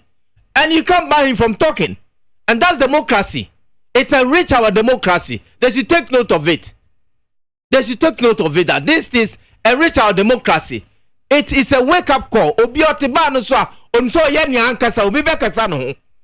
It's rather unfortunate because the whole former head of state now, ordinary Ghana didn't speak about it. Sometimes they can't say it, but it is right the former head of state has spoken about it. And we don't begrudge if they also have expressed concern about the things that it's attack on the Chief Justice. But if the former president thinks that the Chief Justice, the performance is work, it's not present to him. He has the right to say, because the former is the father of this state. apart from Kufo, is the next senior person of this country. So it has the right to say it. Let's take note of it and be on our guard and make sure that the right thing is done. Because the judicials of the court is a last resort. By a court in the year basa. What are some called sobra a bedding? It is right the former head of state has spoken. I back with what he said that things are not going on well, and we have to look at it and put this in order. About one democracy now, so that's what we have asked for, and that's what we have urged for. Into moment more say, I'm a democracy now, so. Meda CP Evans and more NDC communications team member Ena Otene kan mami mo hwimra osozu mami me da se ba chia me nuanu mami no machia na mada the Minister of Trade and Industry as say Endra utumi sign MOU on Toyota Chucho say yema be spare parts okrum ha na so me magazine for ne aguso kan for no so entimentre omadwam eda na se metie Minya Evans no say obre na obebre because omampeni dada John Mahama ono asem na okan na wabre ever since okasa ya bona penchire mu adwane ehu be odi afa na chese entwayi so is it the case ye kase atenetene dwuma na enkoyi whereby judges no relate here NDC ana say ye relate here MPP so na chese ankoyi because asema ye ken nyina no the cover by and it's a election petition of 2020 and the cover say yenuanum NDC for court na wo muni nyina so bia che gidi omo a mampamrika court a court so ya to agro di say the name of the game is evidence no money bi no court ball masem to we na say so me de asem bi be she Ghana for tirim say court na e wo ho no enye papa I said, Pennyfo akase utwa ketre Maria na wonwe nambia. In fact, ono de wabeye omampani wo krom hada. Oba ye no so the very institution all bastardizing no. Sa institution or the baba ye. In fact, ono na breso kra de. Obi koye investigation me hu se na keta asehye de prayer bi wo judiciary mu. Enso ye call election petition of 2013. Ye body NPP. And I say owura nanado no. Nanado in responding to the ruling or the judgment of the court no wan kasa omo ya kromfo or say I disagree but I accept it sanity now former president kasa judiciary omo ya kromfo oh now e dey asem no ka also perception perception na dey amoye nya say corruption asema ye ka ni na de kofar ba no get asisha ne proye e ho asem na no ka no because wonji ademudi na bibisa or expect say de mu ye bia be krogen e na me busa say enyina so be no ho a odi e kasa asem no asema wo gina so aye the last election petition eti ono standard no time o win 2013 petition no na your friends the judiciary na papa na ya me enye sa ye yes no isi enyo mebi wa obetwe jama ye nyom bia ye ofom a ne aka ye ka be cost free asema ka contemptuous especially where oni nyina so bia but I don't blame him. I blame the national security minister because ono so your mind bone. So on also come as a statement say debia ya court na ko 7 days 7 days la na tre say atenitire dwuma no engo ye that was a wrong statement man bia man na dia asem ne ye ka kire senti makọ court on 10 occasions na masema da on the altar of democracy and as a balancing act you tinjira o say ye ba me lose ba ko ana is that logical e dia asem ne ye ka kire okromoi ta ya court we was a munyade okokum nipa 7 times court ehu se woku nipa 7 times ni ebua efo yes say the biaba will lose ni no this time yema win bi is that what the former president tell the people of this country anko yina me dia yemi ya wasem nyina ne say en fa no kaka asem the second annual conference of NDC lawyers be boa ye ka say the judiciary the court no how many court no lawyers are officers of the court. Tabi kuani a obetena am ye gu kua ho kua adwuma no ho fie no na ndwene se wo kua no bekoso anase aba despite fie ha na de bia journalist wo ha mo tena am ye rane mu nyina da na ubo otiri ko na fi se ya e kira bi ye pe journalist despite ye do beka kaka omo a ya rane omo down a lawyer for na bo won sema o mampani dada John Mahama abra o kan sa asemu yi no se me the legal general legal council all of them before the general legal council to come and substantiate Ndi enyom no makan. Ah, mo na mo koto mfisa fe no. Kasa na nko mu ntwa ne so. Ewurade na mo hwe mo communicate aba. They must distance themselves from it. Either than that they are in agreement. No be able use mo platform. Mo platform we e dey ti e ba nya ka asem bia mo say mo twa mo firi ho. Na ye opinion. Because mo nim say be bia wo be nyina kasa no. Mo na mama me kwa asem me mama ka say mo antwe mo am page mo ho a asem bi be betu afa mo. Na mo a lawyer fo a mo na mo ni mo mra. O man penny that we can pardon him because one lawyer. Now one no running down a whole institution. Now Muntumin Kabibia, it means you are in agreement with every statement that was uttered by him. It was a general legal counsel from one number children. The entire move free say, or also to be cast a contemptuous statement. Look, politicians, yeah, they and you may be a dear grow. Ma'am Jama, yes. Oko court cases, tens of thousands of cases or political cases, we say. And do 1% of it. And today, Bianco Foko by. He by his Sadiana Walker, is he by his own logic saying, say, Obia or de a commercial court, civil case, Biaco, our lose or court, no, Yeditiana, and Asadi. Judge Bien was sorry, a case for Baby Dew. A Yaminu in the time Yasako, a Yasam Coco judge him. And on the balance of probability, or how was some out the buy, send ye tear, no, how would ya. Based on the documents available, no jinaso, no bua. Me ma go ta kwa lose that. And then we mete say mu news item. Na mu interview, most time mu busa ngofo how they see the judiciary. What I was expecting the journalists to ask. Answer no mo kwa mo maka say, answer obebusa say wo court da. Because obi a won court, obi dey who so judge bias and as onye bias. But onipa no on court da fa sem bia nko, yet the person is able to predict the judiciary no engoye. Based on what?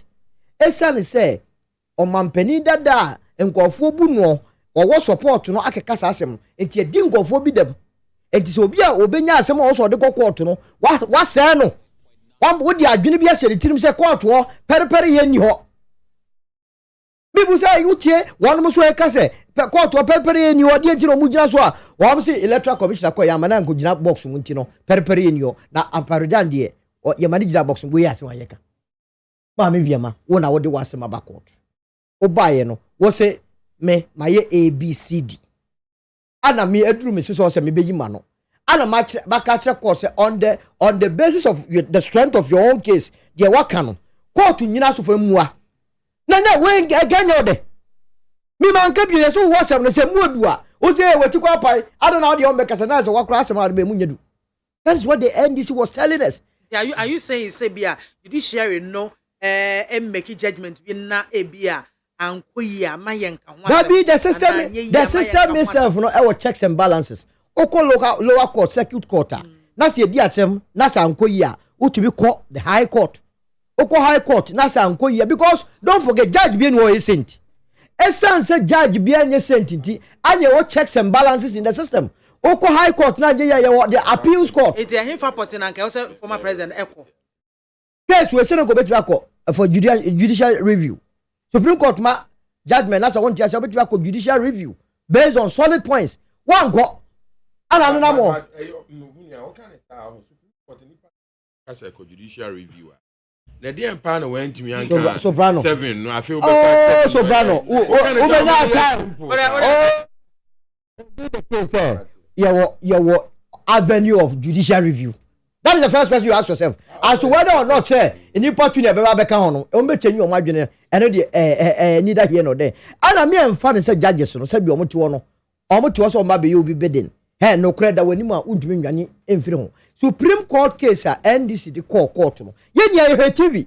In fact, General Secretary of the NDC no a star witness. Ye busa say you say you get you oba court figure ba na ba o ka kire say 1 figures and back court one mark so oba be overturn any results no by say omo be boa me ye electoral system ni ye na o ka say mo ye ewia na e chiro say be down say judiciary no enye papa we bia wantie bi that's why you were saying adaka aso o kan no o just say asamo o ka kire court ni say wa ye busa no in fact one of the judges no busa say Mr. Siedu Nketia you what figures did you bring to court was so 1 figures bi amba and more so no wa ma say omo ba be overturn ye on be so mo boa na the electoral process no that was it. enu ntira hwe ndi se o ma mfa a pin sheet bi anyeden anko court isan say election here no on wajitum now is it not interesting former president John Mahama on one bet NDC you called the last elections no o ma 137 seats one organizes our election mo 137 seats what o manum tuo say o ma baba challenge say 137 seats no nya ne it was rigged for them. Why do we do this to ourselves? You pick and choose 1 point in one breath a call here in another breath uncle here judiciary we cannot build a nation like that or man penny that John Mahama must leave about some of this pettiness. Thank you so much Solomon Owusu of the MPP na Hotel and Kano soprano Obama Dasio na Michiao me can check last week I'm we to a opinion Dakabre. We did our best. We did oh, now say a free country. It's missing. But we did a great show with Mr. Dakabre. I'm just saying, say na oba ntimi amba mambia ntimi amba. Of a show and I'll bet them. And also company. Okay. Enti and I'm dash for the opportunity me chia CPP for you now. And I'm person can me chia mini pebi. Your friend no Kwaku Irenchi. Okay. Oye adwuma ewo Hacho car wash na your friend New York no. Na oye strong MPP member. That's what because CPP. There be a strong MPP you know. We share me last week and I know can't tell me say I will hear a program no. Okay. Na no person can me Australia me use opportunity no. And can't share Nana Akufo-Addo so a strong NPP. But I Nana Akufo-Addo my grounds. Because said in the PC brew. My men fuck couldn't chat him into board. I say my penny the my grounds. Also on you say His Excellency a backgrounds. Because I President Akufo-Addo backgrounds are no the course of Republic of Ghana ha. And for instance, only na hon can't share Ghana for say we are lucky that President Akufo-Addo is the president of Ghana. I shall not message na my yes, mammy.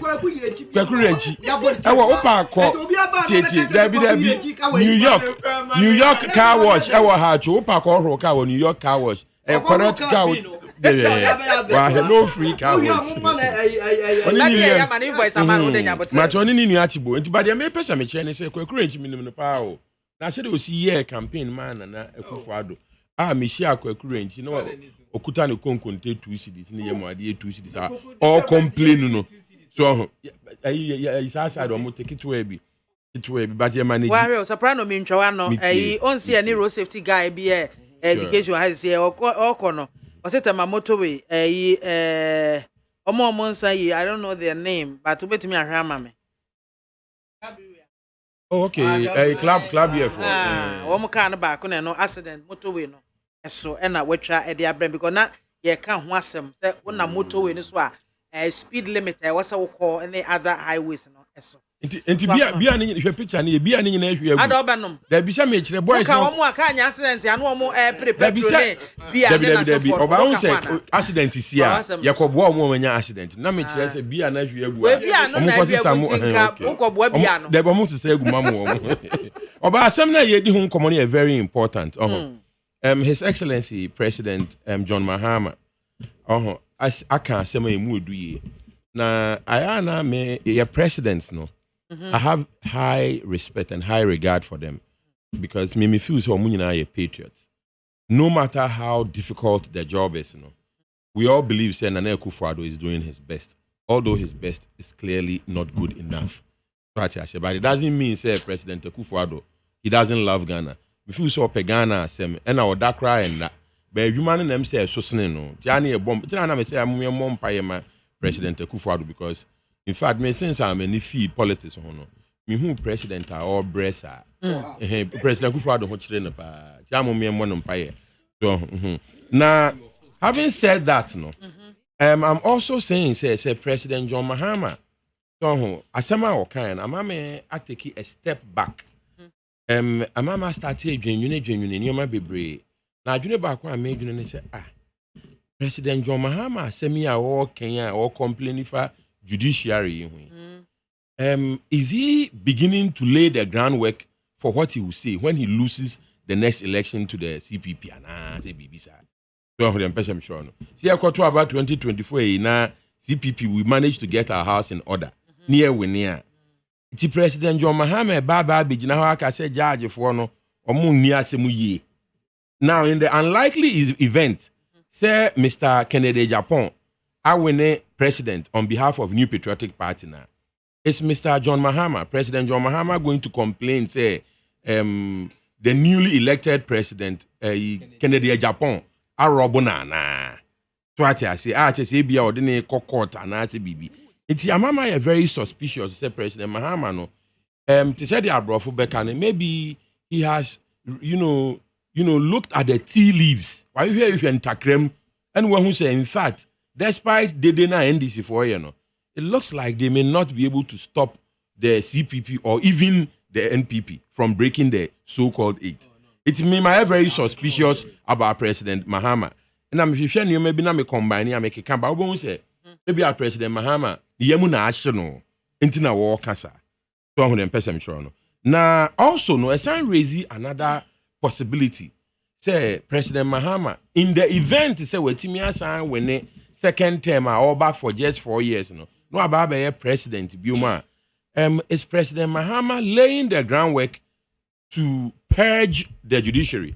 So, you can say purge, not just say, Oba ben pra judiciary no ma pamu omo one nya adwen sa na opese o ya na enti na wa sha ase yesunsunsunsun mfidie bi can say we mu kro omo nye enti da achen say in case of a president biwa not just we nya nyina so e de apam a judge for ana so enti we mu nyina e koso wo ma adwene mu so na because president ne person o can say anase me nua ejina ha no e ka say NDC be ma udi ne yesen bi o ka Ivan Samo e ka say ono ne say on tiase say judge for 7 omu nyina timi eka asem kro o ma adwene ko faako ena me so Ivan so ka sa me tiase so ohu say wa bon a na wa bon say 1+1 o say 3 a ye de kire teacher for 3,000 omu nyina be ma ke wrong so nti emre bi me can say it seems to me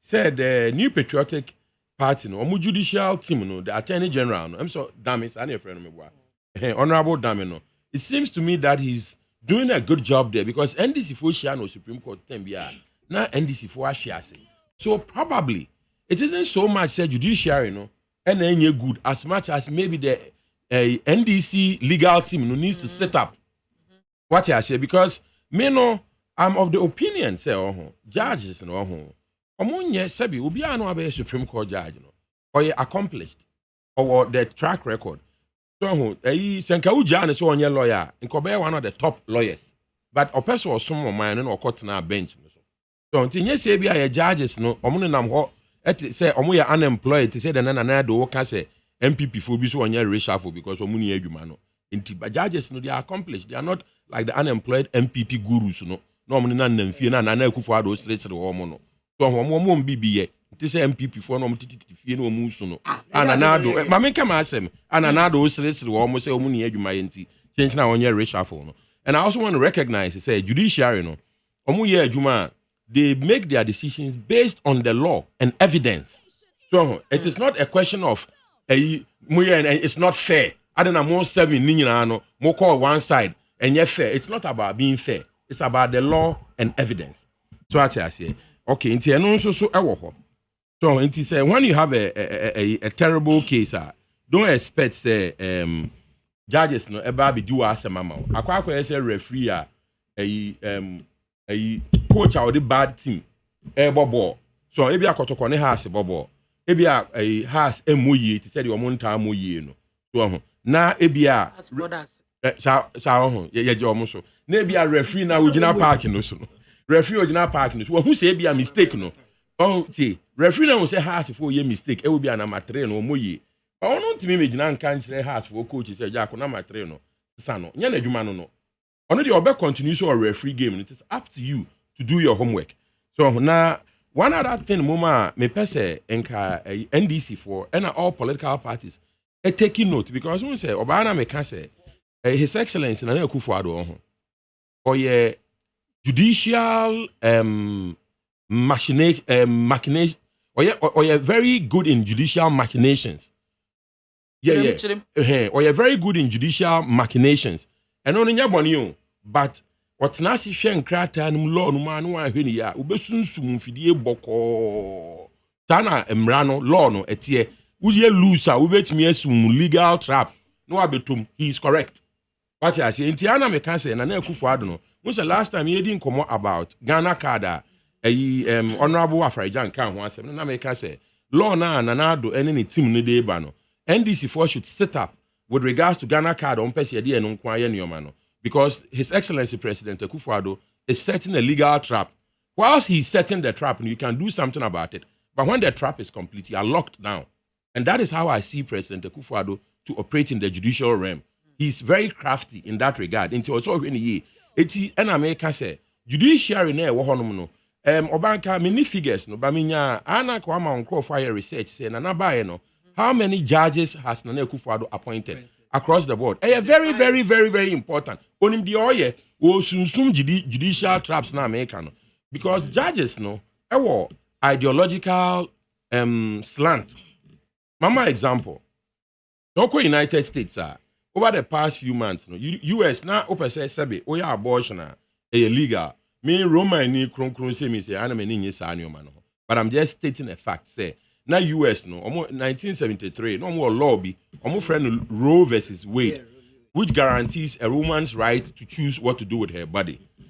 For the past 50 years or so no and a judicial precedent and I said a legal language kind of stare decisis ya share emrebia to and only share edidim rano so but President Trump a president or appointee judges be say Amy Barrett and a Kavanaugh and a judge back we referee didn't say Mr. Van as a saying the American question is said sir judges no more conservative judges or more of the opinion for instance say you cannot do an abortion so actually into one better than Emrana ajina 50 years no it's na do judicial appointments no making or year no and no na was say be a NDC for any parliament no mo betimi a check no banana ye bia judge no kwetena ho no sir judge no e be also a Roman Catholic type of judge or against or a social conservative na nyoma bia judge bo hon ma because of the ideology no ultimate say normally no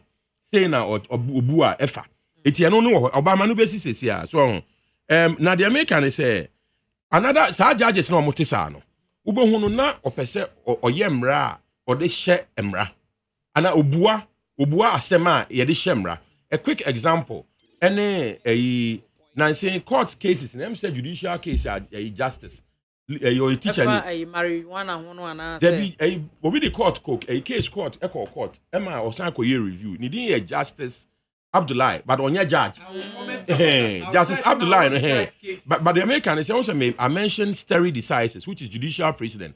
Justice Abdullahi case no the court no Emrana judges no the free Supreme Court by no and no na by the new law even now NDC for contrary to the Constitution. No, not necessarily. It's not contrary to the Constitution. The American say Parliament can override such a decision from the bench. It's up to Parliament to do it. And yes, a judge need to set law, so to speak. We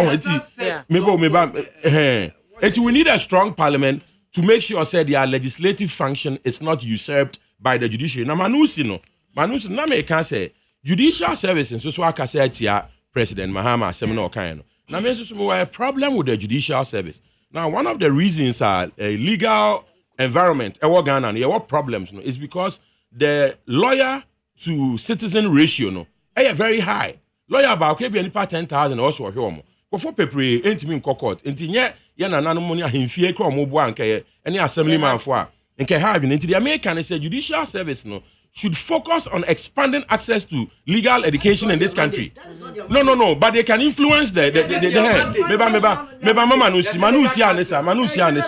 No, but of course omunyina ya be cronsa. What I say omun hwe na omunye because but they can put in a word So, with the judges as here. Supreme Court, your constitution, no, and ma omanpenyo kwan so betumi appoint ya na. That's why you have to look at it. Say you feel some rano, and why na ye the ceiling be able to say ye fan 9 year idia until such a time no. What do you mean blame omanpenyo? No, I'm not blaming the president. I'm saying the president has even a habit of operating within the law. So he's operating, so there's nothing wrong with that. And possibly clandestinely. It doesn't mean it is wrong. I'm telling the other side and all Ghanaians to pay attention to President Akufo-Addo's clandestine and crafty. He is operating within the law.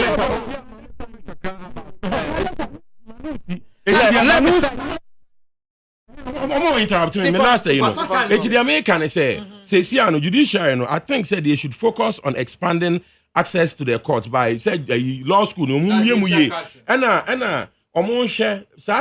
Judge for we cannot overlook it. But a bit about it. I want to cite cases. I didn't cite any example. Okay. We share Abdullah cases or cite. According to the standing orders of the parliament, when you sit in the seat as a speaker, you are non-partisan. Yeah. The standing orders are the laws that are derived from the constitutions, and they are binding. So I don't see why the Supreme Court should overrule it and set up another precedence.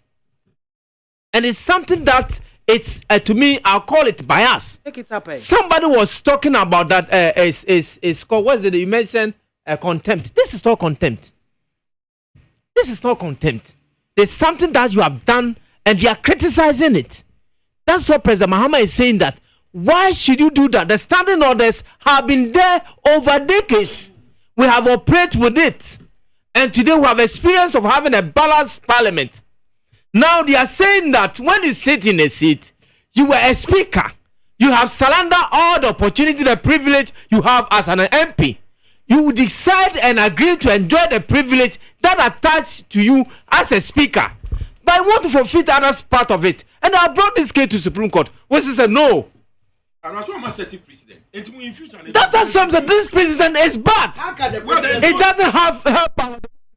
Do you know this?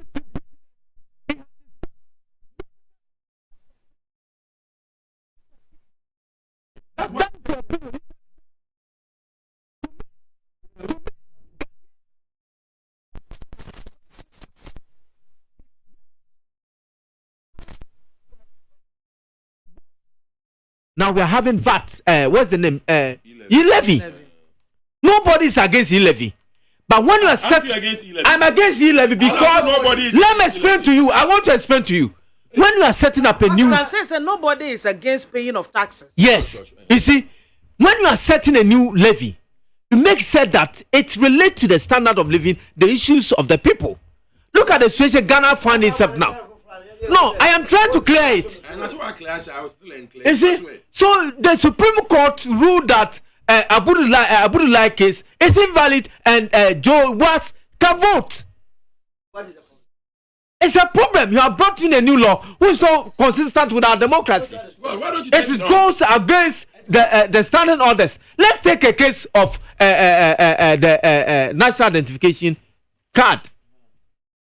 This man, second lady Ninian, a friend saying, when he went to court, court upheld it upheld that we can use national identification. National health insurance. National health insurance. Why are you saying now that somebody else has brought another case that we can't use? They are saying that we should use only the national identification for that, and you also upheld it. What I'm trying to say is we should allow the country to grow and stop changing things to suit our situation. Nobody is changing anything. You went to court and we have been getting this thing. I'm legislative act to reverse. That's what President Mahama is deciding it. National birth certificates have been there over a decade. The person because a birth certificate it has been there for decades.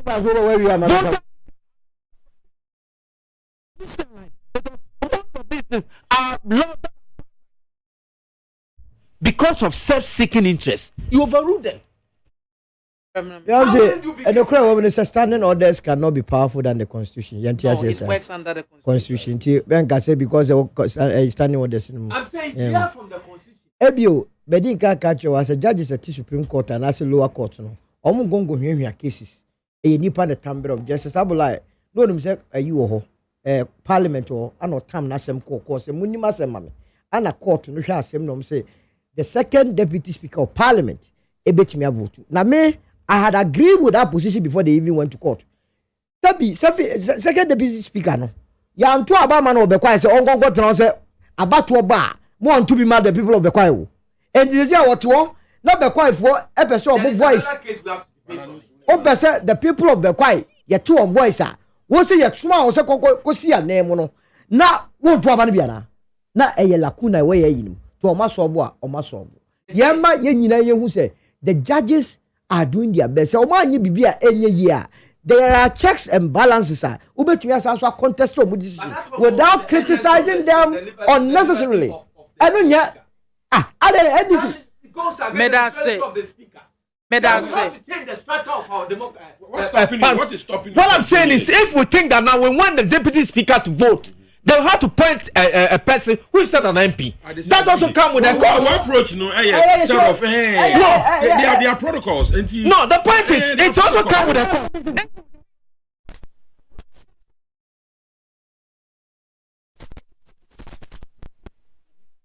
That's my opinion, and that's what we are practicing. But the judges have made a decision. So we either go to parliament to pass a new law, or we go by what is. Yeah, what I'm saying that because of that thing has created another burden. Democrats now. The burden of other making a new law to make sure that we appoint a speaker.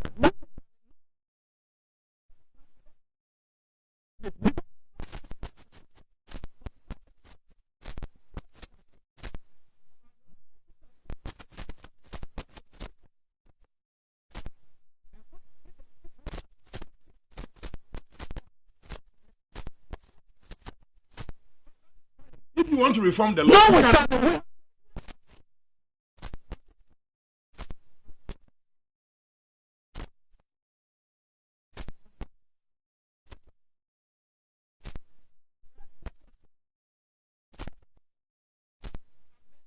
made on our constitution, and a lot of institutions have called for that, but still that's something it is some of these things be a bit me free more ba also bet me at the course we need to have a second that's what we at this. If I may just, let me just make a point. The court has already ruled, and that is what is standing. My example. That's right what I'm saying, that the court.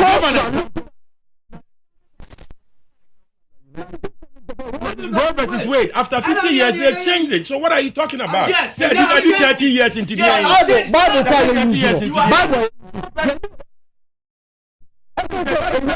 That's the essence of democracy. I'm saying it's a cost. And so you create cost. And so you are not able to bear.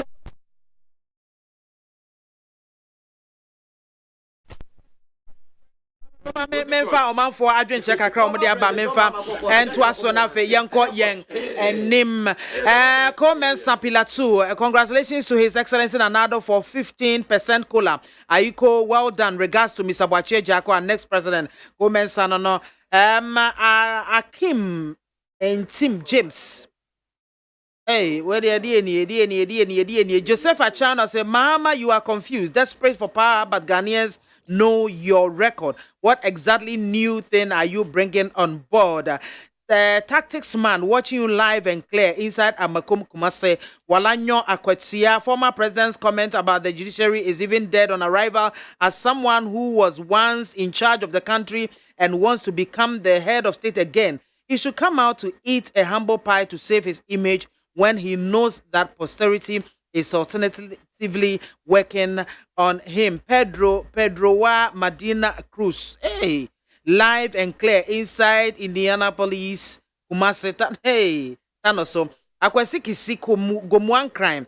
And was say, let me use this big platform to tell our leaders the power is nothing. When your people don't have quality education, good drinking water, quality roads, quality healthcare, freedom and justice, and free speech. The citizens have right to speak truth to power. Leaders are not above the laws of Ghana. My regards, Honorable Richard John Mensah, Ibo Boateng, Atrima Nebrehim. Thank you, Mr. President, for paying cost of living allowance to government employees. Manauba Stephen, thanks for your good works and bless you. Manauba Stephen, Pantan Village. Noah the Ark Builder is watching us live. And Wadia Basse, Mami Soja. As I am not dead on Accra Kumasi Highway due to over speeding by that small Toyota cars at Circle Park, dear, I won't die again. So I'm using your good platform to say a big thank you to you and to the good drivers on the streets and highways. God bless our homeland Ghana and make us great and stronger than apartheid. Agumbiade Sharif, and also good afternoon, Yajo. So, when you watching you live from Asamanka, Simame, good afternoon. Some drivers and car owners in this country should change their attitude because they are killing Ghanaians. Nana Kwame, one day went to me and Fashia, my mystic wonder, and so Adweji, the NDC Deputy Communication Officer hopeful, and some Adweji or say, Mami Soja, good afternoon. If the executive arm of government and the legislature are not beyond criticism, then John Mahama also has the right to criticize the judiciary, and I think JDM is charitable on the judiciary. When were these hypocrites, when Honorable Kandapa cautioned the judiciary, and the Abake Kekasoa Kenke House, indeed Ghana is working again, and Operation Let There Be Light in Kasoa. People of Kasoa say thank you so much, Honorable Hawa Compson. Popa Kwame Jangles is watching us live. Dennis Opoku Kanche, watching you live from Denisco Fashion Tema Committee 18, Cambodia Taxi Rank. Pabna Pia is watching us live. And was a democracy does not allow you to talk anyhow. Ghanaians should be very careful how they talk when they come on air. We have only one Ghana. Okay, yeah, that's or the free UK and or the by Kojo Amedome. And was a good afternoon, Neat FM Mighty family. Thank you for the show. In Shraba and Nelka, we were able to come out from the hardship and poor governance of John Mahama and his NDC party. So no matter what the challenges, Nana Baumia government will bring back the economy to a grand style. Okay, long live Ghana, long live NPP. Breaking the 8 is a movement. We a man for binum adventure omodia bar from Facebook Live and make a quick one. Young Akufo-Addo and Dr. Baumia must be blamed for the current economic hardships in the country. Do you think Solomon Emisha also I was say this Sobona about Mampany Akufo-Addo and then a bedi na because of Isika Semwa Yatutune Basas. You say more MPP for no so Kramajatum, so mine more yet. Yamankoyi. Mame Yajatum or Mampany Oko Parliament on the 30th of March 2022. Eko presented the State of the Nation's address. No catch we are seeing as Ghana ni more in fact, before so now I'm a finance minister, so they are the austerity measures be by discretionary spending. So by 30%, yati coupon. So salaries of ministers and government appointees are slash it. None in our say areas no emo ayedin. There yedi jawa ni aswao. Enintino yedi jawa ni aswao dear. Say any more yedia. AMBBA the best way. There is no way between a free home. I mean, the BIAMAH castle or how did you bebo? Name a choir, Ubachraman saying, I say, oh, freedom, and not what matters. The economy, the structure of the economy has been so since independence, over reliance on import. And I say, the big aspect of the economy, no, Amanakodi, Amanonefonsem. And it's done then, you know, almost was a canecoro. That's a bit, you see, in your problem. Yes, was Sikakono, near Shepo. Anytime I be importing your Mabiano, ya Shepo employment to the other country. And it as on mine as a buying your bar 2017. You better say near war, a dear your friend, extended credit facility, a yene IMF yede. Eh, now ya kwam here more for almost 4 or 5 years. And sana, Yura Domahama, Eddie Kwakura IMF. Yes, you're buying, you better was by year twice or ya dear be a Ghana for. That's on Betty as ye say a dear ye come a tempera.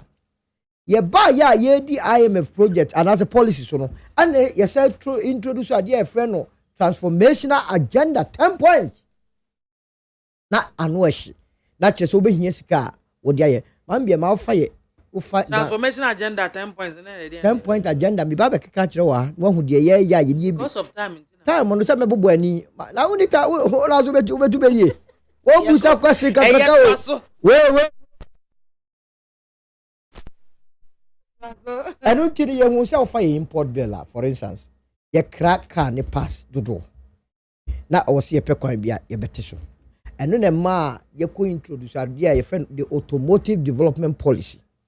That you say you bebo modia ma companies like a year lorry ne pass no. Everybody krumwa be started in car assemble. Ye wia ye parts no e krumwa.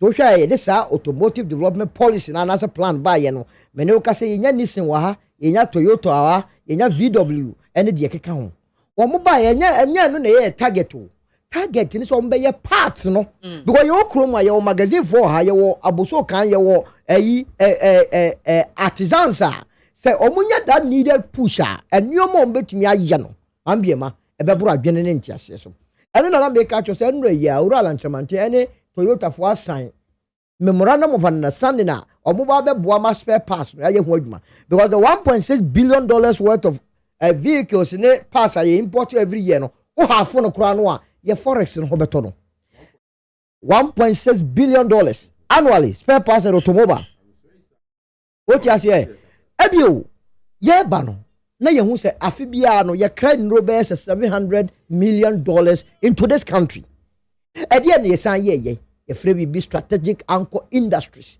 Yes, Sanswa Pompisika, as the pharmaceutical companies, 13 of them. Idea ni say, you bet tin ra ye crabber. Oh, honey, introduce your friend. Planting for food and jobs. The idea they say, planting for food and jobs, about producing the much needed raw material. Near they are feeding another important policy. Your friend of one district. One factory asato amansenya mambiama ye wie no ye hu say ye import a lot of iron into this country to ye introduce our GIDC Ghana Integrated Iron and Steel Development Corporation. What is that supposed to be?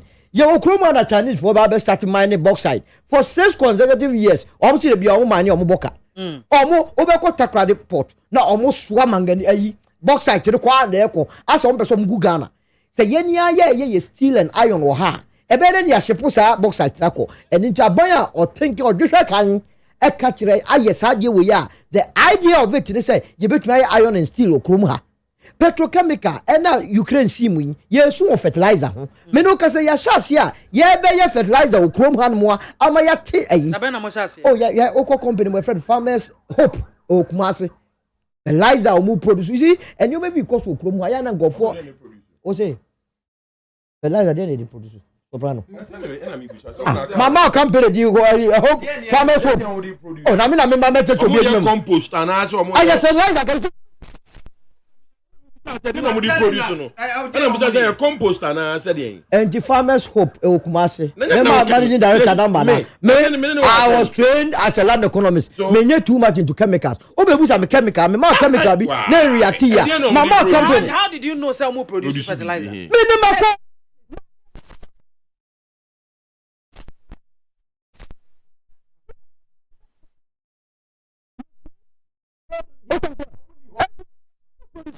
fertilizer who ekwa training we ya farmers say pay bi omunya bi the woman say omo capacity no omunya so me expand the demand for fertilizer e was so and until I was so expand omo capacity and no na ye ya bo man no omo nyina be dey e benya ho fa so e chance go from person beto omo bo ase etiehwe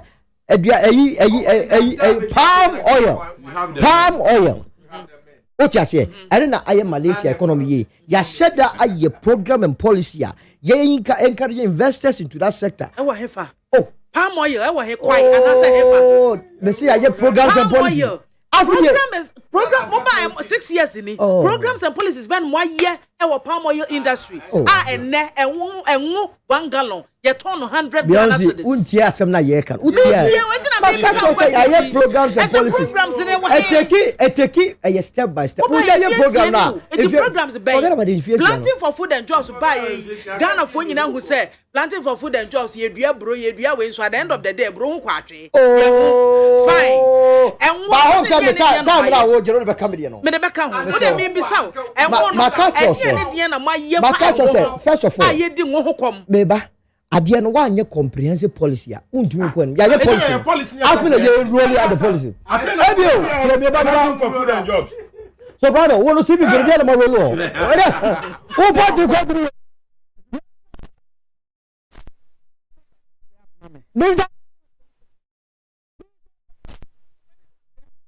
yes also ama industrial parks so what you say adia me kenyina is to let you understand say ye pese ye change the structure of the economy say ye be export oriented country rather than import dependent country and no na ebemu a ye betumi aye dey attacking the destiny of this country into our own hands or to say be say no government to go government to come so long as the biano ubenya the big purpose e okromu a say on be ship sika out no o currency ho e beto yes ye wo ahunyehiam yes yajatum ye nim say ye nia na betumi aye and you cannot take out the fact say essence we are about global village you know say supply chain no there be ehun techima they say they techima o Ukraine enye yi na e be affect enya na be since 2019 to date freight nkwa increase by more than 1,000%.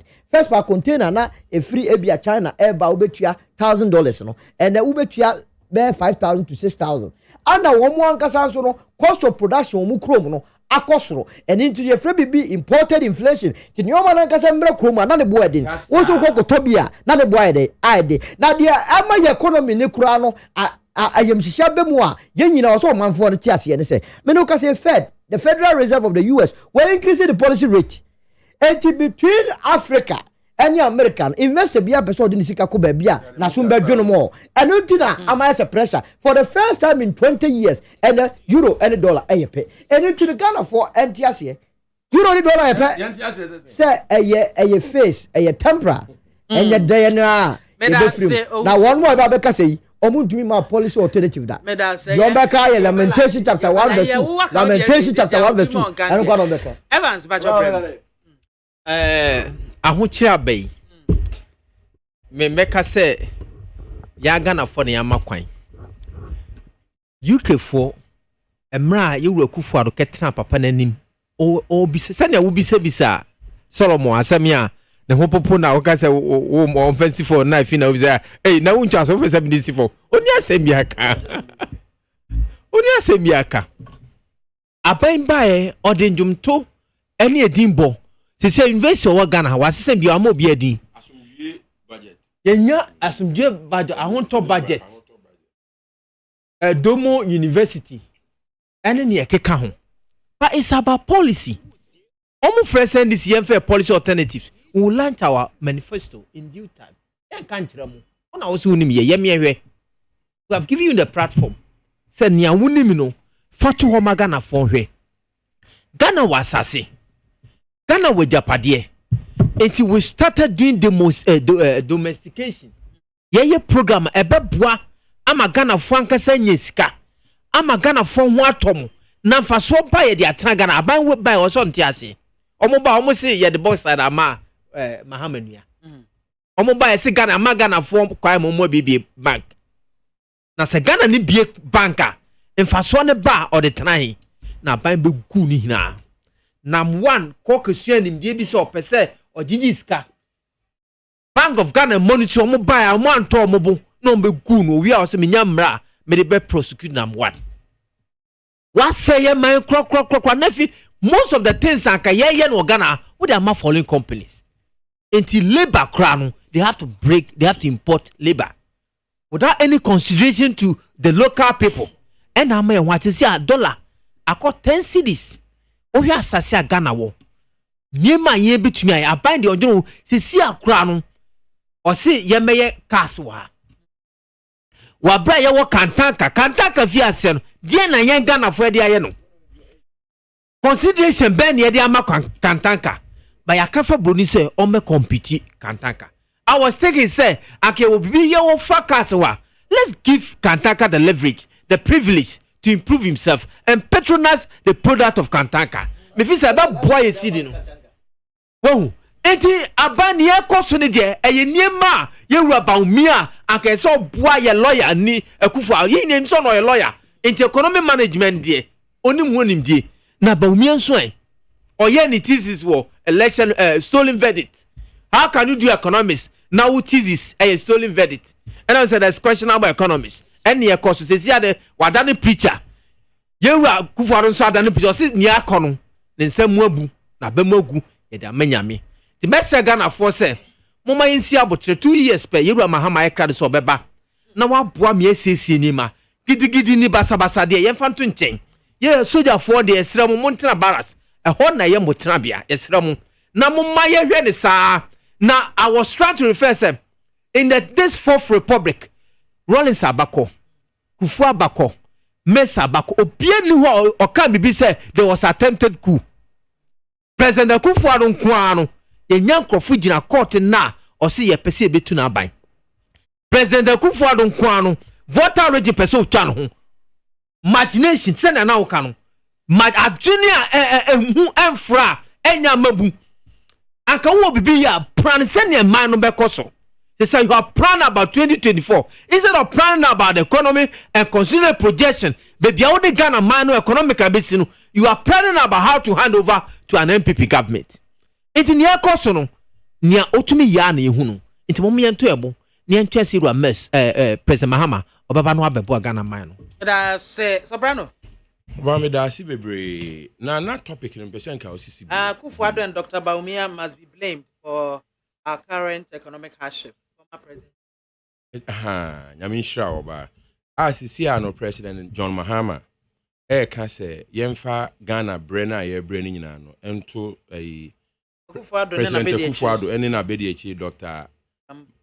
Bawumia the financial economic wizard. Okay, oba sa topic we say no so me feel say President Mahama no either say would decide say on can the whole story and as we plan it here possibly for political expedience in the sense say we feel say NPP for any be omugina na kwan mu a on betimi stop no from getting back to the Flagstaff House. But one President John Mahama to know that his greatest stumbling, impediment to the Flagstaff House is not the New Patriotic Party. It is the Convention People's Party, whether he believes it or not. More Convention People's Party, why are ready for power? Oh,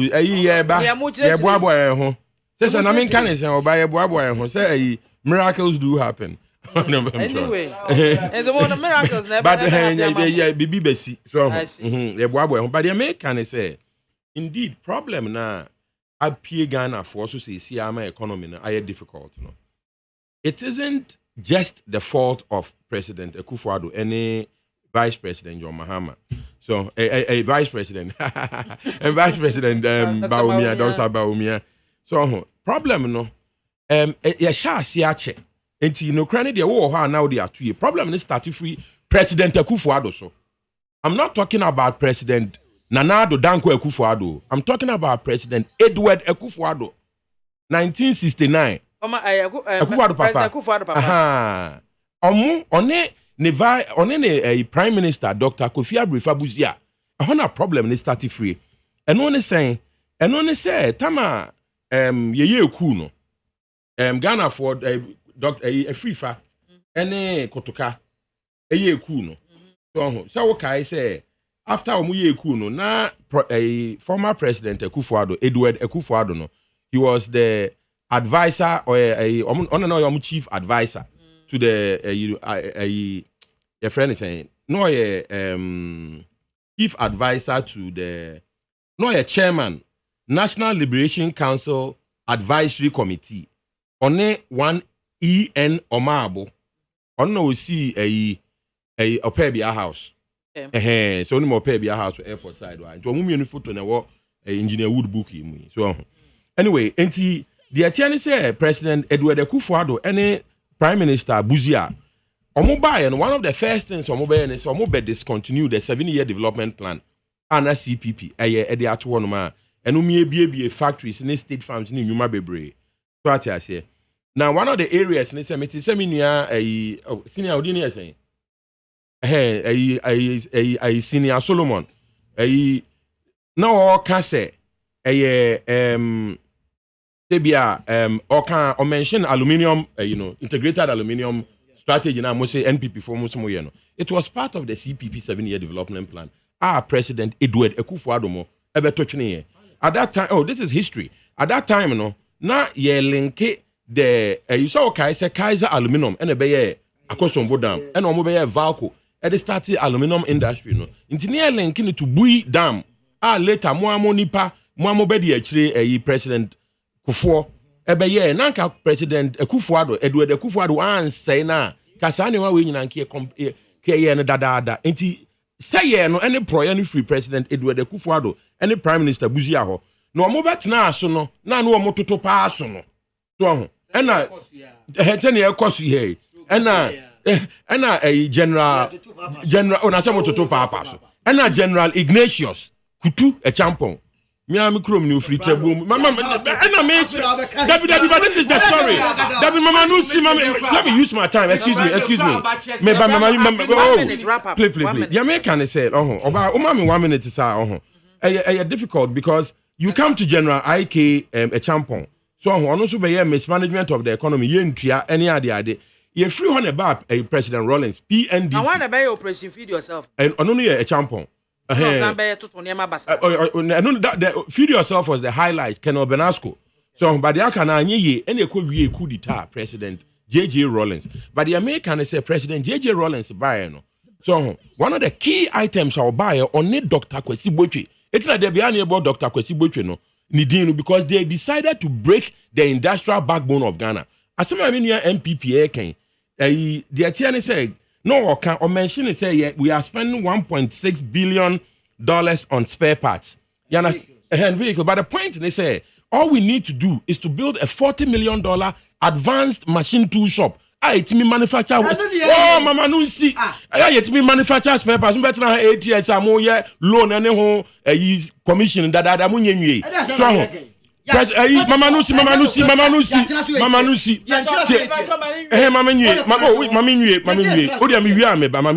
But the American say 6 years. Okay, 6 years. The American question say, the American question say, Dr. Kwesi Boche, any President Rollins, no, almost the entire human crew, President J.J. Rollins and Dr. Kwesi Boche call Gihok headquarters. No, they shut down Gihok. The Gihok is closing in Kwano Mentimenkuno because of Sherry Aite. Omu close to bottling company, pharmaceutical, no kind pharmaceutical was cannery, steelworks, meat products, enzyme oil mills, central advertising, paint company, fiber products, footwear, marble works, metal industries, paper conversion, electronics, manufacturing, excuse me. Motor President Jerry John Rollins. Any Dr. Kwesi Boche. Mama Nusi.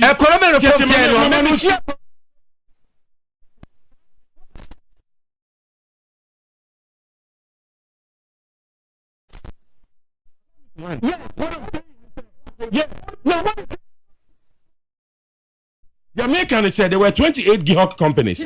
So I say, and Dr. Kwesi Boche and President Rollins supervised the breaking of those companies. They didn't break them down. With the so-called economic recovery program now, Gihok companies. They reform it. Where is it? They were going on private. What you say? They were going on private. It's me.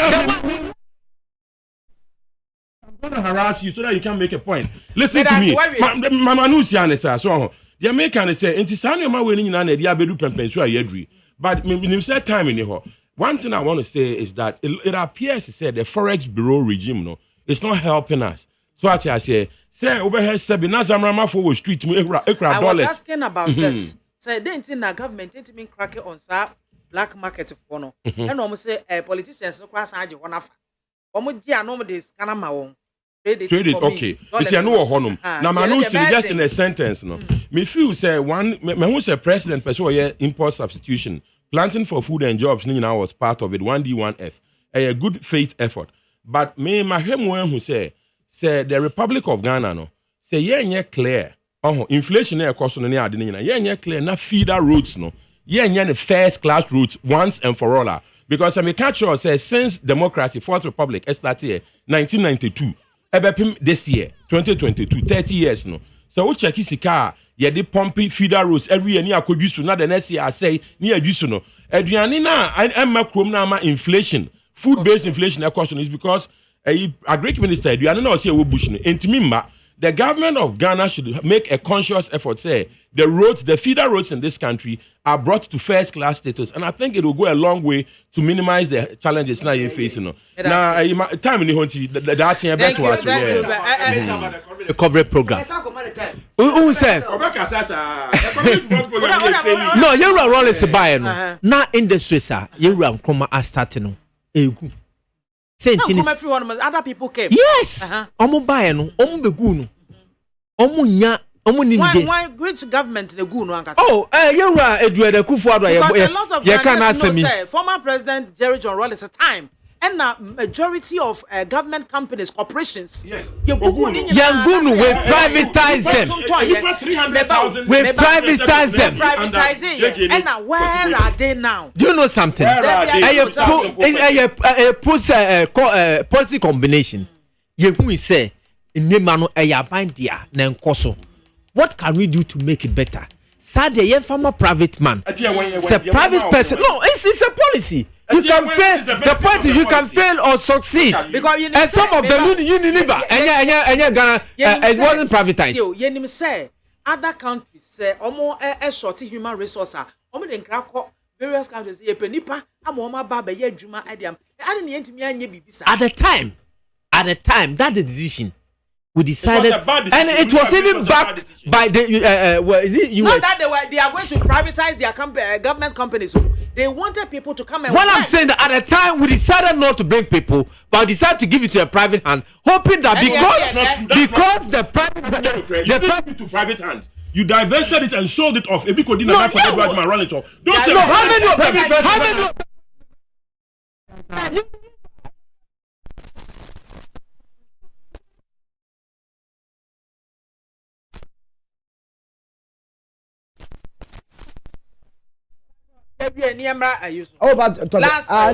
Last topic. And this is Slam Dr. Kwabena Dufo over a Hoto project believed to have Dr. Kwabena Dufo wants to be the flag bearer of the NDC. And now the Hoto project about right now no Oguswa war other districts and constituencies are all the Niema Ekoma NDC grassroots members. So they bear ahocheni ade ba omo pesika dia toto Niema no. They will not go and do la but they will fall on the idea Dr. Kwabena for their banner so that they will get money to sort themselves out. Party just was saying party structure so why yes no it way ya or no party no any movie like my distance from Major Evans what I made way. Say party no say you were frag bella or no a leader of the party. Say you need frag bella. Chairman or a leader of the party. And the party is run as an administration. And it's Waba, a former minister of finance. That's what we know him now. Nasa wa junibi officer ebebwa party na koswa. You meet the leadership of the party. Now cause say na mpesa miye. Na party beka to others say one kasa kokaye. And as a former party no na enye. Me ankasa me contest after. Now how would the grassroots people know say it is him who has? Oh, if you want us to pronounce your name, they will mention it. If you want a party people to know that Dr. Dufour na Ebua say ye more party constituency na, they will mention your name. But that doesn't mean that you have to take the duty of the leadership of the party. That's why the party elects them. That's why we have chairman, we have general secretary, we have regional and constituency. Yeah. Mean to me can say with all before the sake of respect. Me feel sanka say. Oh, sorry, are you saying the truth or are you being respectful? I'm saying the truth, but I should be your general secretary. Yes, I should be polite on him. It's a gentleman. I should be polite on him. Yes, so there's a leadership of the party. So I will appeal to him, say, Uncle, it's a nice program. We welcome it. The party needs something like that. It's your former party penny for. Nas office or bet touchy, and as obey Nipebi, and Momo Dietche, Akaka. Say, yeah, na say, yeah. That would be better than say on Wakasa Obeko grounds. Now, Wakake. Put some fear being the NDC. I said, and I say, as a politician myself, that doesn't change anything. Okay. It doesn't change anything.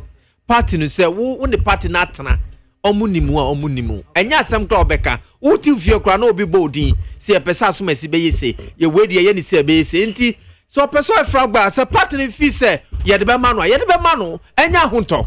Sir, President Mahamani Edebamano, Enya Hunto, enti Omana Kumantoni yem. Nani opeso ye bua party no. On the party mpanimfo na wo sisian entena ase na ye ngiro ye ni appendix ye. But according to MSA coordinator of that Ahoto project, nothing of that sort was discussed when the project was launched. No, but my friends say, my general secretary say, I say wadada yes. Launch man on afechi, on kwana afechi. MSA he didn't open up so much to the leadership of the party at the time. And if you know almost send the name akono, so mo anya ni omo ye no mo yes party ni betumi agina. Ejina ono ko brand fo benya ho faso, mesu benya ho faso. Enti mesre say coordinator beti ne ma biase. No nwa ne ko head office. The doors are open. No ne party mpanifo entrance na ho to no de ba no. Oh, we welcome it. Eba bo ndi si maya konkan. Ni atumi abeje Ghana. So we ensana se sie ekura Ghana no. E ya tete ne how. Thank you very much. Osubrem. And okra wo ne say Dr. Dufo Shadie yasi odinka ko chenyoma ashama na NDC for kakra bi sere no. Especially John Mahama supporters no more sereno. Ana ma party for ka se omra me launch. So ba is o be launch. Asema wo kan ya no na the coordinator Abasu Sabuti e kan. So omo ka se omo de kwa ma constituency. Ti no obi afi se e ya gudi. Now, ena no ka ya Kamale hono. So tro bi swin o kai. Enye bibia nti o e Dufo Mahama. Dufo no enya brese. Alakiai. I say Alakiai. There is no way. Oh yeah, sure. Says Entawantawan is here because of Dufo fashion and Mahama fashion as it was. Me no make a show. Who evidence? Oko Techiman Sauta. And nano kojo cocaine. Omo twe sekan e Dufo fashion, Mahama fashion. Me no ka say yebusa Abaso Sabute or say Ashanti region. So far no kroma chama 6 constituencies. Ye man ko for sound system omo botting to yen diobia ana omo de giska ho e de afidi party na se party a wo dwene ahwe nkan so party betumpon wa nya bibia mo ase a ye bono kro no mo a mo nye konongo kayafo esi edu nketia nkonko to machine bia ma obia essence Dufo nti now all making the match look idea right esi edu nketia ko kai no a match do about nothing osuro oko contest as national chairman ana omode share the concert on the share Dufo achi amane yesa etino also oka bebi nti utie kasa na oka ya obo ye ya ode ya kotwe Ora Muhammad Ibe mu say na Ora Muhammad Kranso ya oche nyoma was there the need because I has a contest no and this omo ya ma but of party structures no ache wa fa okwa ahwe ade ba kwa Ora Dufo ya ama party executive buafo ne say ode nyo ba begu anu mo a omo de kwa koyom campaign so omo de buy ti we otamo a wo se oforifo constituency monje enu na ashe executives no na konfirm mo musika eti mesha senior Dufo mesha nim crime se onko tonko so empim ko nanim na se NDC for ye serious on competition win election bi okromu a enka papa no na bia mo mana ba no tumi move vote na yi no abasoro na dia mo de wode yi because John Mahama de Ghana for aka kire o ma share boss say ye o mo ye na assemblyman ebe ye no MP ebe ye no deputy minister ebe ye no minister ebe ye no vice president ebe ye no president no there is no way there is absolutely no way you better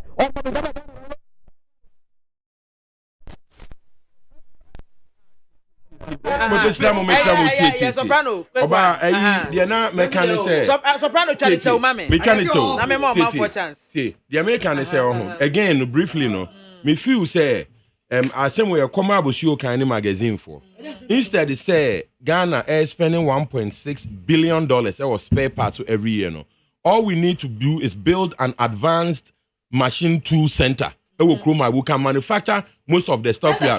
So there be a new Toyota asem can say Ghana government are establishing through Center for Scientific Industrial Research. Omo mama no si mo de bibia na mo de akoma abrofo. Mama no si mama no si yo. Bibia na mo de mama kama asem. Oh mama kama asem. So me person me congratulate Dr. Dufo. So he has produced a working template and he has moved the National Democratic Congress, leadership from the situation whereby you see people like the Honorable Venerable Esiedun Ketia and the former president. Mama no see. Mama come on, Sam. He is the honorable. He's not honorable. Okay. Mama you free me. The Esiedun Ketia. Mr. Esiedun Ketia. Don't call him honorable. I didn't say vulnerable. Please open your. What to the American? It's the American. Say I call him. I think he's an honorable man, and he's a venerable man as well. So I call him the honorable venerable. Asiedun Ketia. So on President Mahama. Adia de bia na me hu so mo ye ne se omo ba na ache sika e bia na ache mo president Mahama so ta ache mo ni oil ene nchine ka ene sika.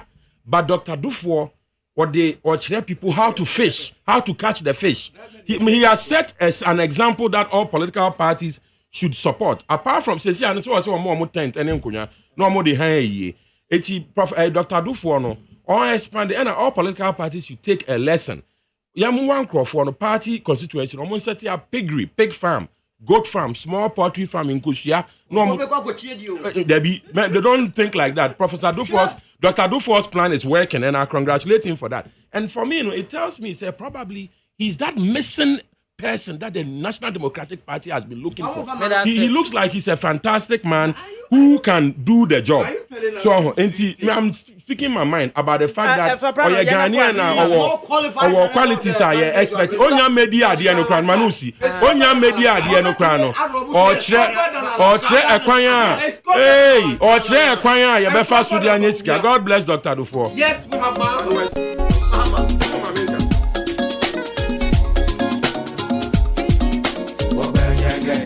Thank you very much for coming. Asedaka Siankoma Solomon Usu, NPP Communications Team member, Evan Samo, NDC Communications Team member, Sylvester Sapo Soprano, CPP Director of Communications. Na Mamensha and Samba Kumi Nubina Mefa Emre. Good afternoon, Mami BIAMAH. Please, we have now seen that former President Mahama is not serious at all because you can't go to the Supreme Court without evidence and expect to win your case. So his attack on the Chief Justice is not justified. You should know that he is over. Okay, may that say, way every Mr. Tai Golf Estate or them a buyer. Critical anyway free Adenta. I would like to know if we have two different Ghana or is the same Ghana we are all living in. And also no de Abanamu Kaila, Jonas, and what when it is coming, then it is doing. Common resources mobilization disbursement to NDC constituency officers has become wahala. Okay, and also so what they are know what the act builder. I think so I've read your own.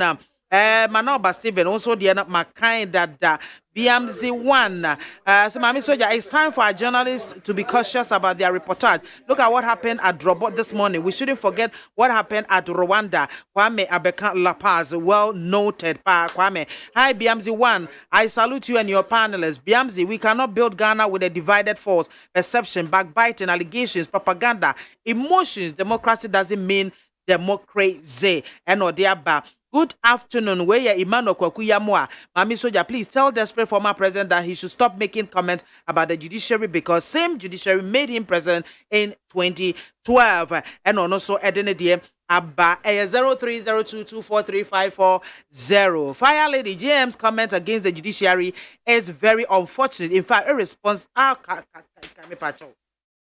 Joe Edupako Achim assume me pacho. Next time, refine your message with all due respect. Thank you very much. All in the name, all this Nyameadum business means I can't no longer know the appropriate response to a greeting or salutation. Disgraceful. Yo, yeah, Mystic one dancer, Sawam Adwejri. Okay, I think so. I've read your comments on Facebook Live. Salamu alaikum Ghanaians, you do something better for yourselves and save your life because this government and Akufo-Addo are not ready to help you. I swear. Be wise. So inside the way in Sawam Zongo and Ode Abba. Hello, good afternoon. Afternoon, me Abba BIAMAH. Oh, on your penny Evans, Macho Yanko. Yo, me bon Abba so na Nichia Nana Jinimbuati. Me Abba mestre Mira Amon. I said, no, can send me say, Nana Akufo-Addo cry abedi president. Miss Rewan. Nacho me manage say. Me manage say. The only chance ya omun kasa yi. Nana oka bibi say, aban we de jumani ade. Min kan abusuafo yawa. President Nelson na modema Chinese for common in that. Na Ghana for hubo. President Mama, a kwan or the Burkina Faso. Me no ye ukrum ha. Ana Ghana contractors so. I say, Mestre Soprano, Kwame Nkrumah Nyomo Beyi na mini ababiama me Watema have 41 years now. Naka ye makwa nkura unya vacation employment. Enne ejapadini na akudi Medasi, hello, good afternoon. Biamzi mpacho say. Nyame adom me ho ye pa na so e. Me ho ye pa. Yanko. Nyame adom nti afisese na ntafona be do Yesu di mu amen. We mun kaila Jonas. Ufi mi minimba mame mo abaso. Biamzi, me person sound way Emma NDC for. Wahu Dr. Kwamnadu for the Ahunto project in about the word is Ahunto. It is within NDC and Captain Mumbe Ahunto, Ghana for NDC 4 bar, or the Ahunto Brewana, Debbie. Oma Prince Mahama Manaye. I say, me who said the message is so big, so by Ghana, or Musi Debbie. Mama in soon at 2012 to 2016, or dear Fahu, here, into Ghana for within NDC, almost a month on top. Into Ghana or Moba, or Modu, fat or how to the MPP, not support the MPP. Yeah, and they do the Kobo Shasha in the so. Only a minute, Madam Sipi, hello, good afternoon. Hello, afternoon, Mamma. Nyame adom pacho etio. Mamma, every people know to now all these friendly judges. On to come ha, let judges go to punching and all my judgment. The master best the whole way that. The whole way the pin to be dead. Young judges say, we are the master, that would the whole way. One will come with the normal. That's all. See, and judges again punching, who can go on what so I'm going to cannot compare than what I'm like a judge me. I confirm I'm a judgment to that. Get the judges to the member of my woman can quit. It's not a gun for impact to know. Get the judges in can quit. When we are for Ghana judges from A to Z, and couldn't think that is not one. I miss say, What to that? And I tell the judges go down punching. Over judgment to what? One can personally what to Naya court. I'm a judge be a job punching. Marco Court or Madina, and we fix Marco Court or Madina. Any a job punching. I mean, one job punching, but we lost swallow. Procedural of Katam to be case in Ira. I want Madina Court. Madina State Court. Who power to my own court? My minute to see here.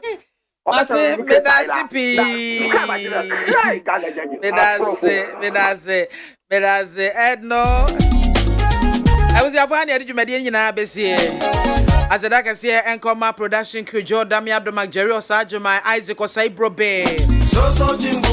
And our Facebook Live, and so Frema, a bank run, and I have suffered Adaromano trying to move live. Damoasepa, Mamunya Britty, Mutimi Frey, yes, and the messages in Damoase. It didn't add the MAAME BIAMAH AKWAFO between my friend BMZ1. Miss Sorry, Sola Michael Ebe J. Jano, Agent Tata, the Yakufi, Macrow.